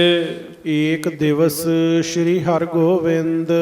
ਇੱਕ ਦਿਨ ਮੇਰੀ ਪੀਰੀ ਦੇ ਮਾਲਕ ਗੁਰੂ ਹਰਗੋਬਿੰਦ ਸਾਹਿਬ ਜੀ ਮਹਾਰਾਜ ਪਹੁੰਚ ਉਪਬਨ ਪਿਖਨ ਬਿਲੰਦ। ਕੀਰਤਪੁਰ ਸਾਹਿਬ ਵਿੱਚ ਬਾਗ ਹੈ ਸੱਚੇ ਪਾਤਸ਼ਾਹ ਦਾ। ਮਹਾਰਾਜ ਉਹ ਬਾਗ ਵੇਖਣ ਵਾਸਤੇ ਪਹੁੰਚੇ। ਖਰੇ ਜਹਾਂ ਬਹੁਤ ਅਰੁਰ ਜਾਤੀ। ਜਿੱਥੇ ਬੜੇ ਤਰ੍ਹਾਂ ਦੇ ਰੁੱਖ ਲੱਗੇ ਹੋਏ ਸਨ ਜੀ। ਬਾਗ ਦੇ ਵਿੱਚ ਨਾ ਬਹੁਤ ਤਰ੍ਹਾਂ ਦੇ ਰੁੱਖ ਸਨ। ਚੰਪਕ ਰਾਏ ਬੇਲ ਬਹੁ ਭਾਂਤੀ। ਚੰਪਕ, ਫਿਰ ਰਾਏ ਬੇਲ ਭਾਵ ਚੰਬੇਲੀ ਦੇ ਹੋਰ ਵੀ ਕਈ ਪ੍ਰਕਾਰ ਦੇ ਰੁੱਖ ਮਹਾਰਾਜ ਗੁਰੂ ਹਰਗੋਬਿੰਦ ਸਾਹਿਬ ਜੀ ਨੇ ਉਸ ਬਾਗ ਵਿੱਚ ਲਵਾਏ ਸਨ। ਪਿੱਛੇ ਜੇ ਸੰਗਤਾਂ ਅਸੀਂ ਸਾਰੇ ਉਸ ਬਾਗ ਦੇ ਵੀ ਦਰਸ਼ਨ ਕਰਕੇ ਆਏ ਆ। ਬਹੇੜੇ ਦੇ ਰੁੱਖ ਬਹੁਤ ਲੱਗੇ ਸਨ ਅੱਜ ਕੱਲ ਉੱਥੇ। ਸੋ ਮਹਾਰਾਜ ਨੇ ਉੱਥੇ ਬੜੇ ਤਰ੍ਹਾਂ ਦੇ ਰੁੱਖ ਲਵਾਏ ਸਨ। ਹਨ ਆਰੂ ਅਮਰੂਦ ਤਰ ਅੰਬ, ਆੜੂ ਦੇ ਰੁੱਖ, ਅਮਰੂਦ ਦੇ ਰੁੱਖ, ਅੰਬਾਂ ਦੇ ਰੁੱਖ, ਨਿੰਬੂ ਕਦਲੀ ਖਰੇ ਕਤੰਬ, ਨਿੰਬੂ ਦੇ ਰੁੱਖ, ਫਿਰ ਕੇਲੇ ਦੇ ਰੁੱਖ, ਕਤੰਬ ਦੇ ਰੁੱਖ, ਬੜੇ ਰੁੱਖ ਮਹਾਰਾਜ ਨੇ ਲਵਾਏ ਉੱਥੇ ਜੀ। ਦਾਰਮ ਸੇਊ ਫਾਰਸੇ ਖਿਰਨੀ, ਅਨਾਰ, ਸੇਊ, ਸੇਬ, ਫਾਲਸੇ ਤੇ ਖਿਰਨੀ ਦੇ ਰੁੱਖ ਵੀ ਲਵਾਏ ਹਨ। ਫੁੱਲਨ ਡਾਰੀ ਬਹੁ ਬਿਦ ਬਰਨੀ, ਤੇ ਮਹਾਰਾਜ ਨੇ ਫੁੱਲ ਵੀ ਬੜੇ ਲਵਾਏ ਆ। ਇਹ ਗੱਲ ਕੁਦਰਤੀ ਹੈ। ਜਿਹੜਾ ਅੰਤਰਮੁਖੀ ਹੋਏਗਾ ਨਾ, ਉਹਦਾ ਕੁਦਰਤ ਨਾਲ ਬਹੁਤ ਪਿਆਰ ਹੋਵੇਗਾ। ਬਲਿਹਾਰੀ ਕੁਦਰਤ ਵਸਿਆ। ਪਰਮੇਸ਼ਰ ਦੇ ਸਾਖਸ਼ਾਤ ਦਰਸ਼ਨ ਹੁੰਦੇ ਆ, ਪਰਮੇਸ਼ਰ ਦੀ ਕੁਦਰਤ ਦੇ ਦਰਸ਼ਨ ਕਰ ਲਓ। ਸੋ ਮਹਾਰਾਜ ਨੇ ਬੜੇ ਤਰ੍ਹਾਂ ਦੇ ਰੁੱਖ ਉਸ ਬਾਗ ਵਿੱਚ ਲਵਾਏ ਹਨ। ਕਠਲ ਬਠਲ ਨੌਰੰਗੀ ਸੁੰਦਰ, ਕਠਲ, ਕਠਲ ਕਹਿੰਦੇ ਕਟਹਰ ਨੂੰ। ਕਟਹਰ ਦੀ ਸਬਜ਼ੀ ਵੀ ਬਣਦੀ ਹੈ। ਕਟਹਰ, ਫਿਰ ਢੇਊ। ਹੁਣ ਵਾਲੇ ਸਾਡੇ ਜਵਾਕਾਂ ਨੂੰ, ਨਿਆਣਿਆਂ ਨੂੰ ਢੇਊ ਦਾ ਨਹੀਂ ਪਤਾ ਲੱਗਣਾ, ਤੇ ਹੌਲੀ ਹੌਲੀ ਘਰਾਂ ਵਿੱਚੋਂ ਢੇਊ ਦਾ ਅਚਾਰ ਵੀ ਗਾਇਬ ਹੋ ਗਿਆ। ਤੇ ਜਿੰਨੀਆਂ ਹੀ ਇਹਨਾਂ ਚੀਜ਼ਾਂ ਦੀ ਵਰਤੋਂ ਘੱਟ ਕਰਦੀ, ਓਨੇ ਸਰੀਰ ਨੂੰ ਰੋਗ ਵੀ ਵੱਧ ਗਏ। ਫਿਰ ਕਠਲ, ਬਠਲ, ਬਠਲ ਕਹਿੰਦੇ ਢੇਊ ਨੂੰ। ਨੌਰੰਗੀ ਸੁੰਦਰ, ਇੱਕ ਹੁੰਦੇ ਸੰਤਰੇ, ਇੱਕ ਹੁੰਦੀਆਂ ਨਰੰਗੀਆਂ, ਬਿਲਕੁਲ ਛੋਟੇ ਛੋਟੇ। ਨਿੰਬੂ ਤੇ ਨਰੰਗੀ 'ਚ ਫਰਕ ਹੁੰਦਾ। ਦਾਸ ਨੇ ਕਈ ਵਾਰੀ ਨਰੰਗੀ ਛਕੀ ਹੈ। ਨਰੰਗੀ ਉਵੇਂ ਛਿੱਲੀ ਜਾਂਦੀ ਜਿਵੇਂ ਸੰਤਰਾ ਛਿੱਲਦੇ ਆ, ਤੇ ਬਹੁਤ ਛੋਟੇ ਛੋਟੇ ਉਹਦੇ ਪੀਸ ਹੁੰਦੇ ਆ। ਫਾੜੀਆਂ ਹੁੰਦੀਆਂ ਜਿਵੇਂ ਸੰਤਰੇ ਦੀਆਂ ਫਾੜੀਆਂ ਹੁੰਦੀਆਂ, ਉਵੇਂ ਉਹਦੀਆਂ ਵੀ ਫਾੜੀਆਂ ਹੁੰਦੀਆਂ। ਜਿਹੜੀ ਕੋਇਲ ਹੈ ਨਾ, ਕਿੰਨਾ ਕੋਇਲ ਕੂ ਕੂ ਕੂਕਦੀ ਹੈ। ਕੋਇਲ ਨਰੰਗੀ ਦੇ ਬੂਟੇ ਤੇ ਤੁਹਾਨੂੰ ਮਿਲੇਗੀ। ਨਰੰਗੀ ਬਹੁਤ ਖਾਂਦੀ ਹੈ। ਸਾਡੇ ਕਹਿ ਦਿੰਦੇ ਖੱਟਾ ਖਾਓਗੇ ਗਲਾ ਖਰਾਬ ਹੋ ਜਾਏਗਾ, ਪਰ ਕੋਇਲ ਖਾਂਦੀ ਖੱਟਾ, ਤੇ ਉਹਦਾ ਕਦੀ ਗਲਾ ਨਹੀਂ ਖਰਾਬ ਹੋਇਆ। ਉਹ ਬੜਾ ਸੋਹਣਾ ਬੋਲਦੀ ਹੈ। ਕਠਲ ਬਠਲ ਨੌਰੰਗੀ ਸੁੰਦਰ, ਕਟਹਰ ਢੇਊ, ਸੋਹਣੇ ਨਰੰਗੀ ਦੇ ਪੌਦੇ ਵੀ ਮਹਾਰਾਜ ਨੇ ਲਵਾਏ ਹਨ। ਇਤਿਆਦਿਕ ਤਰ ਉਪਬਨ ਅੰਦਰ, ਇਸ ਤਰੀਕੇ ਨਾਲ ਬੜੇ ਬਾਗ ਸੱਚੇ ਪਾਤਸ਼ਾਹ ਵਾਹਿਗੁਰੂ ਬੜੇ ਪੇੜ ਲਵਾਏ ਮਹਾਰਾਜ ਨੇ ਉਸ ਬਾਗ ਵਿੱਚ। ਰਾਏ ਜੋਧ ਅਰ ਭਾਨਾ ਸੰਗ, ਮਹਾਰਾਜ ਛੇਵੇਂ ਪਾਤਸ਼ਾਹ ਉਸ ਬਾਗ ਵਿੱਚ ਜਾ ਰਹੇ ਹਨ, ਤੇ ਰਾਏ ਜੋਧ ਜੀ ਤੇ ਬਾਬਾ ਬੁੱਢਾ ਸਾਹਿਬ ਜੀ ਦੀ ਅੰਸ ਬੰਸ ਬਾਬਾ ਭਾਨਾ ਜੀ ਮਹਾਰਾਜ ਜੀ ਦੇ ਨਾਲ ਹਨ। ਵਹਿਰ ਉੱਤਰ ਤਜ ਤਰੇ ਤੁਰੰਗ, ਤੇ ਬਾਹਰ ਹੀ ਘੋੜੇ ਲਾ ਦਿੱਤੇ ਮਹਾਰਾਜ ਨੇ। ਬਾਗ ਵਿੱਚ ਘੋੜੇ ਨਹੀਂ ਲੈ ਕੇ ਗਏ, ਬਾਹਰ ਹੀ ਘੋੜੇ ਖੜੇ ਕਰ ਦਿੱਤੇ ਤੇ ਆਪ ਅੰਦਰ ਗਏ। ਅੰਤਰ ਬਰੇ ਤਰੋਵਰ ਹੇਰੈ, ਗਰੀਬ ਨਵਾਜ ਅੱਗੇ ਅੱਗੇ ਹਨ ਤੇ ਪਿੱਛੇ ਸਿੱਖ ਹਨ, ਸੰਗਤਾਂ ਹਨ। ਸਤਿਗੁਰੂ ਬਾਗ ਦੇ ਵਿੱਚ ਜਾਂਦੇ ਆ ਤੇ ਰੁੱਖਾਂ ਨੂੰ ਵੇਖਣ ਦੇ ਆ। ਉਹ ਰੁੱਖ ਵੀ ਭਾਗਾਂ ਵਾਲੇ ਜਿਨ੍ਹਾਂ ਉੱਤੇ ਗੁਰੂ ਹਰਗੋਬਿੰਦ ਸਾਹਿਬ ਦ੍ਰਿਸ਼ਟੀ ਪਾ ਰਹੇ ਹਨ। ਮਹਾਰਾਜ ਦ੍ਰਿਸ਼ਟੀ ਪਾ ਰਹੇ ਨੇ, ਰੁੱਖ ਦੇਖ ਰਹੇ ਹਨ। ਪੁਸ਼ਪ ਪੁਸ਼ਪ ਪਰ ਦ੍ਰਿਸ਼ਟੀ ਪੇਰੇਰੈ, ਫਿਰ ਕਮਾਲ ਦੀ ਗੱਲ, ਫੁੱਲ ਵੀ ਬੜੇ ਲੱਗੇ ਆ। ਗੁਲਾਬ ਦੇ ਫੁੱਲ ਲੱਗੇ ਆ, ਗੈਂਦੇ ਦੇ ਲੱਗੇ ਆ, ਚਮੇਲੀ ਦੇ ਲੱਗੇ ਆ, ਬੜੇ ਫੁੱਲ ਲੱਗੇ ਆ। ਕੱਲੇ ਕੱਲੇ ਫੁੱਲ ਉੱਤੇ ਮਹਾਰਾਜ ਦ੍ਰਿਸ਼ਟੀ ਪਾ ਰਹੇ ਆ। ਇੱਥੋਂ ਪਤਾ ਲੱਗਦਾ ਹੈ ਵੀ ਆਮ ਬੰਦੇ ਦੀ ਵੇਖਣੀ ਵਿੱਚ ਤੇ ਗੁਰੂ ਦੀ ਵੇਖਣੀ 'ਚ ਫਰਕ ਇਹ ਹੈ। ਗੁਰੂ ਸਾਹਿਬ ਬੜੀ ਨੀਝ ਨਾਲ ਦੇਖ ਰਹੇ ਆ, ਕੱਲੇ ਕੱਲੇ ਫੁੱਲ ਉੱਤੇ ਦ੍ਰਿਸ਼ਟੀ ਪਾ ਰਹੇ ਹਨ। ਕਰੈ ਸਰਾਹਨ ਇਹ ਬਰ ਬਿਕਸਿਓ, ਤੇ ਫਿਰ ਫੁੱਲ ਵੇਖ ਵੇਖ ਕੇ ਨਾ ਮਹਾਰਾਜ ਤਾਰੀਫਾਂ ਵੀ ਕਰ ਰਹੇ ਹਨ ਵੀ ਦੇਖੋ ਆਹ ਫੁੱਲ ਕਿੰਨਾ ਖਿੜਿਆ, ਇਹ ਫੁੱਲ ਤਾਂ ਭਾਈ ਬਹੁਤਾ ਹੀ ਸੋਹਣਾ ਹੋਇਆ। ਇਸਕੋ ਟੌਰ ਉਚੇਰੇ ਨਿਕਸਿਓ, ਤੇ ਸੱਚੇ ਪਾਤਸ਼ਾਹ ਕਹਿੰਦੇ ਫਿਰ ਵੇਖ ਭਾਈ ਇਹਦਾ ਸਿੱਟਾ ਕਿੱਡਾ ਉੱਚਾ ਨਿਕਲਿਆ। ਹਰ ਫੁੱਲ ਦਾ ਖਿੜਨ ਦਾ ਤਰੀਕਾ ਆਪੋ ਆਪਣਾ ਹੈ ਨਾ। ਤੇ ਹਰ ਫੁੱਲ ਉੱਤੇ ਮਹਾਰਾਜ ਦ੍ਰਿਸ਼ਟੀ ਪਾ ਰਹੇ ਹਨ। ਇਸ ਕੋ ਸੁੰਦਰ ਬਰਨ ਵਿਸਾਲਾ। ਤੇ ਫਿਰ ਕਿਸੇ ਫੁੱਲ ਨੂੰ ਵੇਖ ਕੇ ਮਹਾਰਾਜ ਬਾਬੇ ਭਾਨੇ ਨੂੰ ਕਹਿੰਦੇ ਵੇਖੋ ਇਹਦਾ ਰੰਗ ਕਿੱਡਾ ਸੋਹਣਾ ਹੈ। ਆਖੋ ਵਾਹਿਗੁਰੂ ਵਾਹਿਗੁਰੂ। ਕਿਤੇ ਤੁਸੀਂ ਫੁੱਲ ਵੇਖੋ ਧਿਆਨ ਦੇ ਨਾਲ, ਕੁਦਰਤੀ ਰੰਗ ਹੈ ਤੇ ਪਰਮੇਸ਼ਰ ਨੇ ਉਹਦੇ ਵਿੱਚ ਰੰਗ ਭਰੇ ਆ। ਆਖੋ ਵਾਹ। ਇੱਕ ਫੁੱਲ ਵਿੱਚ 3-3 4-4 ਰੰਗ ਹੁੰਦੇ ਆ। ਕਈ ਵਾਰੀ ਵੇਖੋ ਧਿਆਨ ਨਾਲ, ਪਰਮੇਸ਼ਰ ਨੇ ਉਹਨਾਂ 'ਚ ਸੁੰਦਰਤਾ ਭਰੀ ਆ। ਹੁਣ ਇੱਥੇ ਸਾਹਮਣੇ ਨਕਲੀ ਵੀ ਲੱਗੇ ਆ ਤੇ ਅਸਲੀ ਵੀ ਚੜੇ ਆ, ਤੇ ਨਕਲੀ ਨਕਲੀ ਨੇ ਤੇ ਅਸਲੀ ਅਸਲੀ ਨੇ। ਸਾਧ ਸੰਗਤ ਜੀ, ਅਸਲੀਆਂ ਦੀ ਸੋਭਤ ਆਪਣੀ ਹੈ, ਨਕਲੀ ਬੰਦੇ ਨੇ ਬਣਾਏ ਆ, ਅਸਲੀ ਪਰਮੇਸ਼ਰ ਨੇ ਬਣਾਏ ਆ। ਮਹਾਰਾਜ ਵੇਖਦੇ ਕਹਿੰਦੇ ਵੇਖੋ ਇਹਦਾ ਰੰਗ ਕਿੱਡਾ ਸੋਹਣਾ ਹੈ। ਹਾਂਜੀ, ਇਹ ਆਸ਼ੋ ਸੋ ਹੈ ਵਿੱਚ ਮਾਲਾ। ਫਿਰ ਅੱਗੇ ਜਾਂਦੇ ਆ ਤੇ ਫੁੱਲ ਹੋਰ ਬੜੇ ਸੋਹਣੇ ਗੈਂਦੇ ਦੇ ਖਿੜੇ ਹੁੰਦੇ ਆ, ਤੇ ਮਹਾਰਾਜ ਕਹਿੰਦੇ ਵੀ ਇਹਨਾਂ ਦਾ ਹਾਰ ਬੜਾ ਸੋਹਣਾ ਬਣੇਗਾ, ਇਹਨਾਂ ਦੀ ਮਾਲਾ ਬੜੀ ਸੋਹਣੀ ਬਣੇਗੀ। ਚਾਰ ਪਾਂਖੁਰੀ ਇਸ ਕੀ ਸੋਹਤ। ਇੱਕ ਤਾਂ ਫੁੱਲ ਫਿਰ ਬਹੁਤਾ ਹੀ ਸੋਹਣਾ ਸੀਗਾ, ਤੇ 4 ਪੰਖੜੀਆਂ ਉਹਦੀਆਂ ਬਾਹਰੋਂ ਨਿਕਲੀਆਂ ਸੀਗੀਆਂ, ਉਹ ਬੜਾ ਸੋਹਣਾ ਲੱਗੇ। ਮਹਾਰਾਜ ਉਸ ਫੁੱਲ ਦੇ ਲਾਗੇ ਖਲੋਤੇ, ਉਹਦੇ ਤੇ ਦ੍ਰਿਸ਼ਟੀ ਪਾ ਰਹੇ। ਮਹਾਰਾਜ ਕਹਿੰਦੇ ਵੇਖੋ ਇਹ ਕਿੱਡਾ ਸੋਹਣਾ ਲੱਗ ਰਿਹਾ ਹੈ। ਆਕ੍ਰਿਤ ਮਹਾ ਬਨੀ ਮਨ ਮੋਹਤ। ਇਹਦੀ ਤਾਂ ਆਕ੍ਰਿਤੀ ਆਕਾਰ ਇਹੋ ਜਿਹਾ ਬਣਿਆ ਵੀ ਮਨ ਨੂੰ ਪਾਉਂਦਾ ਹੈ, ਮਨ ਨੂੰ ਟੁੰਬਦਾ ਹੈ। ਸ੍ਰੀ ਹਰਿ ਰਾਏ ਸੋ ਕੁਸ਼ਕ ਪਸ਼ੇਰੇ। ਮਹਾਰਾਜ ਬਾਗ ਵਿੱਚ ਸੈਰ ਕਰ ਰਹੇ ਹਨ ਤੇ ਗੁਰੂ ਹਰਿ ਰਾਏ ਸਾਹਿਬ ਜੀ, ਉਹਨਾਂ ਨੂੰ ਅਜੇ ਸ੍ਰੀ ਹਰਿ ਰਾਏ ਜੀ ਕਹਿੰਦੇ ਆ, ਮਹਾਰਾਜ ਪੋਤਰੇ ਦੇ ਰੂਪ ਚ ਵਿਚਰ ਰਹੇ ਆ, ਉਹ ਕੁਝ ਪਿੱਛੇ ਰਹਿ ਗਏ ਨੇ। ਹਾਂਜੀ, ਹੁਤੇ ਤੁਰੰਗ ਪੰਥ ਕੇ ਨੇਰੇ। ਤੇ ਘੋੜੇ ਤੇ ਸਨ ਤੇ ਰਸਤੇ ਵਿੱਚ ਸਨ ਤੇ ਥੋੜਾ ਪਿੱਛੇ ਰਹਿ ਗਏ। ਰੁਕਿਓ ਪੌਰ ਉਪਬਨ ਕੋ ਤਬੈ। ਉਹਨਾਂ ਵੇਖਿਆ ਵੀ ਮਹਾਰਾਜ ਦੇ ਘੋੜੇ ਜਿਹੜੇ ਆ ਉਹ ਬਾਗ ਦੇ ਦਰਵਾਜ਼ੇ ਦੇ ਅੱਗੇ ਰੁਕੇ ਹੋਏ ਹਨ।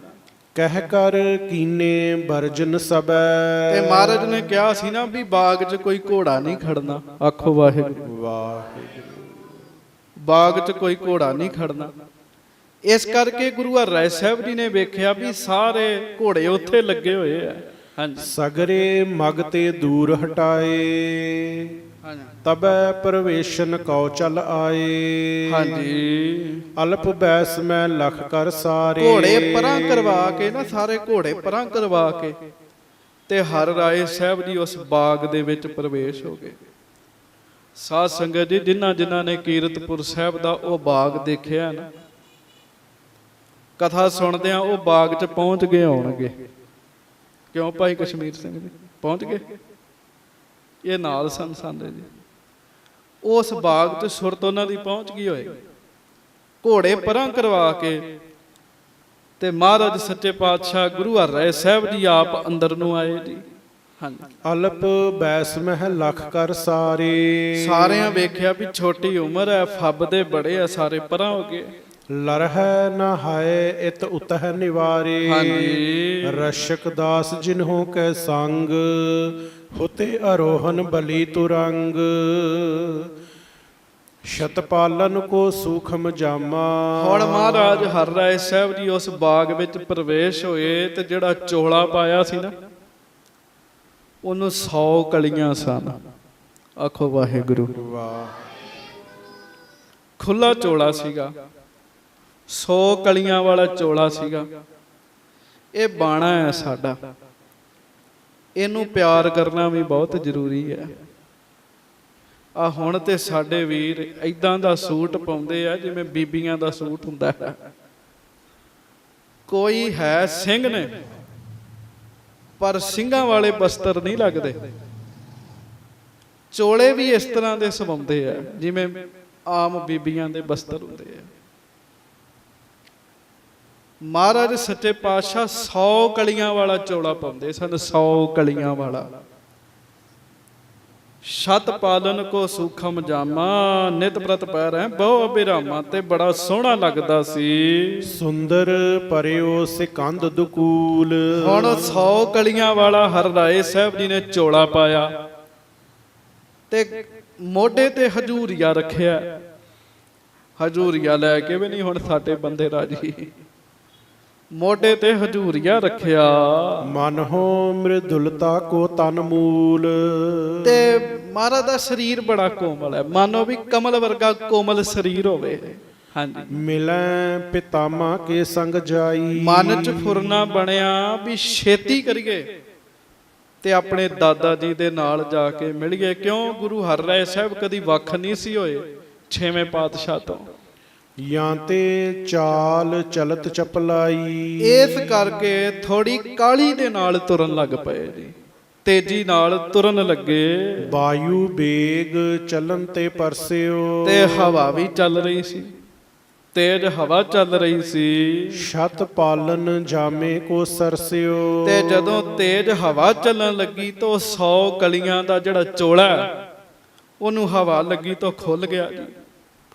ਭਾਵ ਘੇਰਾ ਜਿਹੜਾ ਉੱਡਣ ਲੱਗ ਪਿਆ ਜੀ। ਹਾਂਜੀ, ਪਰਸਿਓ ਘਨੋ ਛਿਪਰ ਚੱਲ ਜਾਹੀ। ਤੇ ਪਰਸਿਓ ਘਨੋ ਛਿਪਰ ਚੱਲ ਜਾਹੀ। ਜਾਮਾ ਬਹੁਤ ਫੈਲ ਗਿਆ ਤੇ ਗੁਰੂ ਹਰਿਰਾਏ ਸਾਹਿਬ ਛੇਤੀ ਛੇਤੀ ਤੁਰੇ ਜਾ ਰਹੇ ਹਨ। ਸੁੰਦਰ ਫੂਲ ਹੁਤੋ ਮਗ ਮਾਹੀ। ਤੇ ਉਸ ਫੁੱਲ ਦੇ ਲਾਗੋਂ ਲੰਘਣ ਦੇ ਸਨ ਜਿਹਦੀ ਗੁਰੂ ਹਰਗੋਬਿੰਦ ਸਾਹਿਬ ਹੁਣੇ ਹੀ ਤਾਰੀਫ ਕਰਕੇ ਗਏ ਸੀਗੇ ਵੀ ਇਹ ਤੇ ਬਹੁਤਾ ਹੀ ਸੋਹਣਾ ਫੁੱਲ ਹੈ। ਹਾਂਜੀ, ਸੋ ਜਾਮੇ ਲਗ ਅਟਕਟ ਟੂਟਾ। ਉਹ ਚੋਲਾ ਮਹਾਰਾਜ ਦਾ ਉੱਥੇ ਅੜ ਗਿਆ ਜੀ। ਤੇ ਜਦੋਂ ਚੋਲਾ ਅੜਿਆ ਉਹ ਟੁੱਟ ਗਿਆ। ਐਂਚਨ ਕਰੇ ਸ਼ਾਖ ਤੇ ਛੂਟਾ। ਤੇ ਜਦੋਂ ਚੋਲਾ ਖਿੱਚਿਆ ਨਾ ਮਹਾਰਾਜ ਗੁਰੂ ਹਰਿਰਾਏ ਸਾਹਿਬ ਜੀ ਨੇ ਤੇ ਉਹ ਟਾਹਣੀ ਤੋਂ ਬਿਲਕੁਲ ਲੱਥ ਕੇ ਧਰਤੀ ਤੇ ਡਿੱਗ ਗਿਆ ਫੁੱਲ। ਹਾਂਜੀ, ਟੂਟਿਓ ਪੁਸ਼ਪ ਰਹਿਓ ਤਹ ਪਰਿਓ। ਫੁੱਲ ਟੁੱਟ ਕੇ ਉੱਥੇ ਹੀ ਥੱਲੇ ਪਿਆ ਰਿਹਾ। ਸ੍ਰੀ ਹਰਿ ਰਾਏ ਬੇਗ ਤਿਮ ਧਰਿਓ। ਤੇ ਗੁਰੂ ਹਰਿਰਾਏ ਸਾਹਿਬ ਜੀ ਛੇਤੀ ਛੇਤੀ ਕਦਮ ਤੋਰਨ ਦੇ ਵੀ ਦਾਦਾ ਸਤਿਗੁਰੂ ਜੀ ਦੇ ਕੋਲ ਚੱਲੀਏ। ਮਿਲਨ ਪਿਤਾਮੇ ਕੋ ਚਿਤ ਚਾਹੀ। ਕਹਾਂ ਰਹੇ ਜਬ ਲਗ ਕਹਿ ਨਾਹੀ। ਕਹਿੰਦੇ ਛੇਤੀ ਛੇਤੀ ਫੁਰਨਾ ਬਣਾਇਆ ਵੀ ਦਾਦਾ ਜੀ ਕਿੱਥੇ ਚਲੇ ਗਏ, ਸਤਿਗੁਰੂ ਜੀ ਕਿੱਥੇ ਚਲੇ ਗਏ। ਸੰਗ ਦਾਸ ਤਿਮ ਗਮਨਤ ਪਏ। ਸਤਿਗੁਰੂ ਜੀ ਕਿੱਥੇ ਚਲੇ ਗਏ। ਫੁਰਨਾ ਬਣਾਇਆ ਵੀ ਛੇਤੀ ਛੇਤੀ ਚੱਲੀਏ। ਹੁਣ ਛੇਤੀ ਛੇਤੀ ਤੁਰ ਰਹੇ ਆ। ਸੰਗ ਦਾਸ ਤੇ ਗਮਨਤ ਗਏ। ਕੁਝ ਸੇਵਾਦਾਰ ਵੀ ਸਨ ਨਾਲ, ਉਹ ਵੀ ਫਿਰ ਛੇਤੀ ਛੇਤੀ ਸਾਰੇ ਤੁਰੇ। ਸਤਿਗੁਰ ਨਿਕਟ ਪਹੁੰਚਤ ਭਏ। ਤੇ 6ਵੇਂ ਪਾਤਸ਼ਾਹ ਜੀ ਦੇ ਲਾਗੇ ਸਾਰੇ ਪਹੁੰਚ ਗਏ। ਸਨੇ ਸਨੇ ਫਿਰ ਉਪਬਨ ਸੈਲ। ਤੇ ਮਹਾਰਾਜ ਸਹਿਜੇ ਸਹਿਜੇ ਬਾਗ ਦੀ ਸੈਰ ਕਰ ਰਹੇ ਹਨ। ਆਖੋ ਵਾਹਿਗੁਰੂ ਵਾਹਿਗੁਰੂ। ਹੁਣ ਵੇਖੋ ਜੇ ਬਾਗ ਲਵਾਇਆ ਤੇ ਵੇਖਣਾ ਵੀ ਜ਼ਰੂਰੀ ਹੈ, ਵੇਖਣਾ ਵੀ ਜ਼ਰੂਰੀ ਹੈ। ਬਾਗ ਦੀ ਸੈਰ ਕਰ ਰਹੇ ਸਨ ਤੇ ਬੜੇ ਸਹਿਜੇ ਸਹਿਜੇ ਮਹਾਰਾਜ ਕਰ ਰਹੇ ਸੀਗੇ। ਹਾਂਜੀ, ਸ੍ਰੀ ਹਰਗੋਬਿੰਦ ਸਿੱਖ ਬਹੁ ਗੈਲ। ਤੇ ਪਿੱਛੇ ਪਿੱਛੇ ਮਹਾਰਾਜ ਦੇ ਸਿੱਖ ਆ ਰਹੇ ਹੈਗੇ ਜੀ। ਹਾਂਜੀ, ਸੁੰਦਰ ਰਵਸ਼ ਸਠੰਡਲ ਘਨੇ। ਬਾਗ ਦੀਆਂ ਸੜਕਾਂ ਜਿਹੜੀਆਂ ਸਨ ਨਾ ਉਹ ਬੜੀਆਂ ਸੋਹਣੀਆਂ ਬਣਾਈਆਂ ਸੀਗੀਆਂ। ਚੰਗੇ ਟ੍ਰੇਨਡ ਮਾਲੀਆਂ ਨੇ ਬਾਗ ਬਣਾਇਆ ਸੀ। ਉਹ ਹਾਥ ਪ੍ਰਬੀਨਨ ਕੇ ਲਗ ਬਨੇ। ਕਹਿੰਦੇ ਚੰਗੇ ਪ੍ਰਬੀਨ ਸਿਆਣੇ ਬੰਦਿਆਂ ਨੇ ਰਸਤਾ ਵੀ ਬੜਾ ਵਧੀਆ ਬਣਾਇਆ ਸੀ ਬਾਗ 'ਚ। ਵੇਖੋ ਬਾਗ ਹੋਵੇ ਸਹੀ ਤੇ ਵੇਖਣ ਵਾਲਾ ਸ਼ੌਕੀਨ ਹੋਵੇ ਸਹੀ, ਉਹਦਾ ਤਾਂ ਉਸ ਬਾਗ ਵਿੱਚੋਂ ਬਾਹਰ ਜਾਣ ਨੂੰ ਜੀ ਨਹੀਂ ਕਰਦਾ। ਹਾਂਜੀ, ਤਿਨ ਪਰ ਚੱਲੇ ਜਾਹੇ ਸਭ ਆਗੇ। ਹੁਣ ਮਹਾਰਾਜ ਸਭ ਤੋਂ ਅੱਗੇ ਤੁਰਦੇ ਜਾ ਰਹੇ ਹਨ, ਪਿੱਛੇ ਪਿੱਛੇ ਸਾਰੇ ਸਿੱਖ ਆ ਰਹੇ ਹਨ। ਗਮਨ ਹੈ ਭੀਰ ਲਾਰ ਕੋ ਲਾਗੇ। ਤੇ ਮਗਰ ਮਗਰ ਗੁਰੂ ਦੇ ਸਿੱਖਾਂ ਦੀ ਭੀੜ ਤੁਰੀ ਆ ਰਹੀ ਹੈ। ਪਿਖਿਓ ਤਰੋਵਰ ਸੁੰਦਰ ਛਾਇਆ। ਇੱਕ ਰੁੱਖ ਵੇਖਿਆ ਮਹਾਰਾਜ ਨੇ, ਜਿਹੜਾ ਰੁੱਖ ਬੜਾ ਵੱਡਾ ਸੀਗਾ ਤੇ ਉਹਦੀ ਛਾਂ ਵੀ ਬੜੀ ਸੰਘਣੀ ਸੀ। ਬੈਠਨ ਹੇਤ ਹਿਰਦਾ ਬਿਸਮਾਇਆ। ਗਰੀਬ ਨਵਾਜ ਮਹਾਰਾਜ ਜੀ ਨੇ ਵਿਚਾਰ ਕੀਤੀ ਵੀ ਇੱਥੇ ਬੈਠਣਾ ਚਾਹੀਦਾ ਹੈ, ਕੁਝ ਸਮਾਂ ਬੈਠੀਏ। ਹੁਤੀ ਸੰਗਨ ਬਹੁਤ ਇਸਕੇ ਤਰੇ, ਫਰਸ਼ ਕਰਾਏ ਬੈਠਿਓ ਕਰੇ। ਮਹਾਰਾਜ ਨੇ ਵਿਛਾਈ ਕਰਾਈ ਤੇ ਸੱਚੇ ਪਾਤਸ਼ਾਹ ਉਸ ਰੁੱਖ ਦੇ ਹੇਠਾਂ ਬੈਠ ਗਏ। ਅਨੇਕ ਭਾਂਤ ਕੀ ਬਾਤਨ ਕਰਤੇ, ਤੇ ਗਰੀਬ ਨਵਾਜ ਉੱਥੇ ਬੈਠ ਕੇ ਬੜੇ ਪਿਆਰ ਨਾਲ ਗੱਲਾਂ ਕਰਦੇ ਜੀ, ਬਚਨ ਕਰਦੇ। ਵੇਖੋ ਕਿਸੇ ਪੌਦੇ ਦੇ ਲਾਗੇ ਜਾ ਕੇ ਨਾ ਤੁਸੀਂ ਪਿਆਰ ਵਾਲੀਆਂ ਗੱਲਾਂ ਕਰਨੀਆਂ ਸ਼ੁਰੂ ਕਰ ਦਿਓ, ਉਹਦੇ ਉੱਤੇ ਅਸਰ ਹੋਣ ਲੱਗ ਪਏਗਾ ਜੀ। ਤੇ ਜੇ ਕੜੂਸਾਂ ਹੀ ਕੱਢਣੀਆਂ ਵੀ ਮਾੜਾ ਹੀ ਬੋਲਣਾ, ਤੇ ਫਿਰ ਤੇ ਪੌਦੇ ਤੇ ਵੀ ਮਾੜਾ ਅਸਰ ਹੋ ਜਾਂਦਾ ਜੀ। ਬੜੇ ਪਿਆਰ ਵਾਲੇ ਬਚਨ ਮਹਾਰਾਜ ਉਸ ਬਾਗ ਵਿੱਚ ਕਰ ਰਹੇ ਹਨ। ਤ੍ਰਿਣ ਸਬਜ਼ੀ ਚਹੁ ਔਰ ਨਿਹਰਤੇ, ਫਿਰ ਸਬਜ਼ੀ ਵੱਲ ਵੀ ਵੇਖਿਆ, ਘਾਹ ਵੱਲ ਵੀ ਵੇਖਿਆ। ਕਿਤਕ ਸਮੇਂ ਮੈਂ ਉੱਠ ਕਰ ਚਾਲੇ, ਫਿਰ ਮਹਾਰਾਜ ਉੱਠ ਕੇ ਉੱਥੋਂ ਤੁਰੇ। ਸ੍ਰੀ ਹਰਿ ਰਾਏ ਨਿਕਟ ਹੈ ਨਾਲੇ, ਤੇ ਨਾਲ ਹਰਿ ਰਾਏ ਸਾਹਿਬ ਜੀ ਹਨ। ਆਖੋ ਵਾਹਿਗੁਰੂ। ਹਾਂਜੀ। ਸਨੈ ਸਨੈ ਜਿਮ ਆਗੇ ਗਏ, ਤੇ ਸਹਿਜੇ ਸਹਿਜੇ ਬਾਗ ਦਾ ਬਾਹਰ ਵਾਲਾ ਜਿਹੜਾ ਰਸਤਾ ਹੈ, ਮਹਾਰਾਜ ਉਸ ਪਾਸੇ ਨੂੰ ਤੁਰ ਪਏ। ਤਿਸ ਪ੍ਰਕਾਰ ਹਟ ਆਵਤ ਭਏ, ਹਾਂਜੀ। ਟੂਟਿਓ ਪਰਿਓ ਪੁਸ਼ਪ ਜਿਸ ਥਾਈ, ਤਹਾਂ ਪਹੁੰਚਤ ਭੇ ਜਗ ਸਾਈ। ਤੇ ਜਿੱਥੇ ਉਹ ਫੁੱਲ ਟੁੱਟਿਆ ਪਿਆ ਸੀ ਨਾ, ਜਗਤ ਦੇ ਮਾਲਕ ਗੁਰੂ ਹਰਗੋਬਿੰਦ ਸਾਹਿਬ ਉਸ ਫੁੱਲ ਦੇ ਲਾਗੇ ਪਹੁੰਚ ਗਏ ਜੀ। ਹਾਂਜੀ। ਪ੍ਰਥਮ ਗਏ ਦੇਖਿਓ ਬਿਦ ਭਲੇ, ਮਹਾਰਾਜ ਜਦੋਂ ਪਹਿਲਾਂ ਲੰਘੇ ਸੀਗੇ ਉਸੇ ਫੁੱਲ ਨੂੰ ਹੀ ਬੜੇ ਧਿਆਨ ਨਾਲ ਵੇਖਿਆ ਸੀ। ਹਾਂਜੀ। ਹਤੋ ਸਰਾਹਿਓ ਸੁੰਦਰ ਖਿਲੇ, ਸ਼ਲਾਘਾ ਵੀ ਕੀਤੀ ਸੀ ਮਹਾਰਾਜ ਨੇ ਵੀ ਕਿੱਡਾ ਸੋਹਣਾ ਖਿੜਿਆ। ਆਖੋ ਵਾਹਿਗੁਰੂ। ਹਾਂਜੀ। ਜਬੈ ਬਿਲੋਕਿਓ ਟੂਟੋ ਪਰਿਓ, ਪਰ ਜਦੋਂ ਮਹਾਰਾਜ ਨੇ ਵੇਖਿਆ ਵੀ ਉਹ ਫੁੱਲ ਹੀ ਟੁੱਟਿਆ ਹੋਇਆ ਜ਼ਮੀਨ ਉੱਤੇ ਪਿਆ, ਸਤਿਗੁਰ ਬਾਕ ਉਚਾਰਨ ਕਰਿਓ, ਤੇ ਮਹਾਰਾਜ ਉੱਥੇ ਹੀ ਖਲੋ ਗਏ ਜੀ। ਤੇ ਸਤਿਗੁਰੂ ਜੀ ਆਪਣੇ ਮੁਖੋਂ ਬਚਨ ਕਰਨ ਲੱਗੇ। ਸ਼ਾਖਾ ਲੱਗਿਓ ਹੁਤੋ ਹਮ ਹੀਰਾ, ਮਹਾਰਾਜ ਕਹਿੰਦੇ ਅਸੀਂ ਖੁਦ ਵੇਖਿਆ ਸੀ, ਇਹ ਟਾਹਣੀ ਦੇ ਨਾਲ ਲੱਗਾ ਹੋਇਆ ਸੀਗਾ। ਅਬ ਇਹ ਕਿਹੇ ਤੋਰਿਓ ਸ਼ਿਤ ਗੇਰਾ, ਹੁਣ ਇਹ ਕਿੰਨੇ ਤੋੜ ਦਿੱਤਾ? ਇਹ ਫੁੱਲ ਕਿੰਨੇ ਤੋੜਿਆ ਭਾਈ? ਉਪਮਾ ਮੁਖ ਪ੍ਰਸੰਨ ਕੀ ਪਾਵਤ, ਪਿਖੀ ਪਾਂਖੁਰੀ ਹੁਤੋ ਸੁਹਾਵਤ। ਮਹਾਰਾਜ ਕਹਿੰਦੇ ਇਹ ਤਾਂ ਇੰਜ ਖਿੜਿਆ ਸੀ ਜਿਵੇਂ ਖਿੜਿਆ ਹੋਇਆ ਚਿਹਰਾ ਹੁੰਦਾ ਹੈ। ਇਹ ਕਿੰਨੇ ਤੋੜ ਦਿੱਤਾ? ਮਹਾਰਾਜ ਕਹਿੰਦੇ ਹਾਂਜੀ। ਸ਼ਾਖਾ ਸਹਿਤ ਤਰੋਵਰ ਅਵਨੀ, ਨਿਜ ਸ਼ਬਤੇ ਦਿਖਰਾਵਨ ਰਵਨੀ। ਹਾਂਜੀ। ਅਬ ਛਿਨ ਛਿਨ ਪ੍ਰਤ ਇਹ ਕੁਮਲਾਵਤ, ਸ਼ੋਕ ਸਹਿਤ ਮੁਖ ਸਮਤਾ ਪਾਵਤ। ਤੇ ਸਾਧ ਸੰਗਤ ਜੀ ਉੱਥੇ ਮਹਾਰਾਜ ਕਹਿਣ ਲੱਗੇ ਹੁਣ ਸਹਿਜੇ ਸਹਿਜੇ ਇਹਨੇ ਮੁਰਝਾ ਜਾਣਾ, ਤੇ ਜਿਵੇਂ ਦੁਖੀ ਹੋਇਆ ਚਿਹਰਾ ਹੁੰਦਾ ਹੈ ਨਾ, ਉਵੇਂ ਦਾ ਇਹਨੇ ਹੋ ਜਾਣਾ। ਪਹਿਲਾਂ ਇਹ ਖਿੜਿਆ ਹੀ ਬੜਾ ਸੀਗਾ ਭਾਈ, ਕਿੰਨੇ ਤੋੜਿਆ? ਸਾਰੇ ਚੁੱਪ ਹੋ ਗਏ, ਕੋਈ ਨਹੀਂ ਬੋਲਿਆ ਵੀ ਕਿੰਨੇ ਤੋੜਿਆ। ਤੇ ਹਰਿ ਰਾਏ ਸਾਹਿਬ ਜੀ ਦੇ ਨਾਲ ਜਿਹੜੇ ਸੇਵਾਦਾਰ ਸੀ ਨਾ, ਉਹਨਾਂ ਵੇਖ ਲਿਆ ਸੀ ਵੀ ਮਹਾਰਾਜ ਹਰਿ ਰਾਏ ਸਾਹਿਬ ਜੀ ਤੋਂ ਟੁੱਟਿਆ।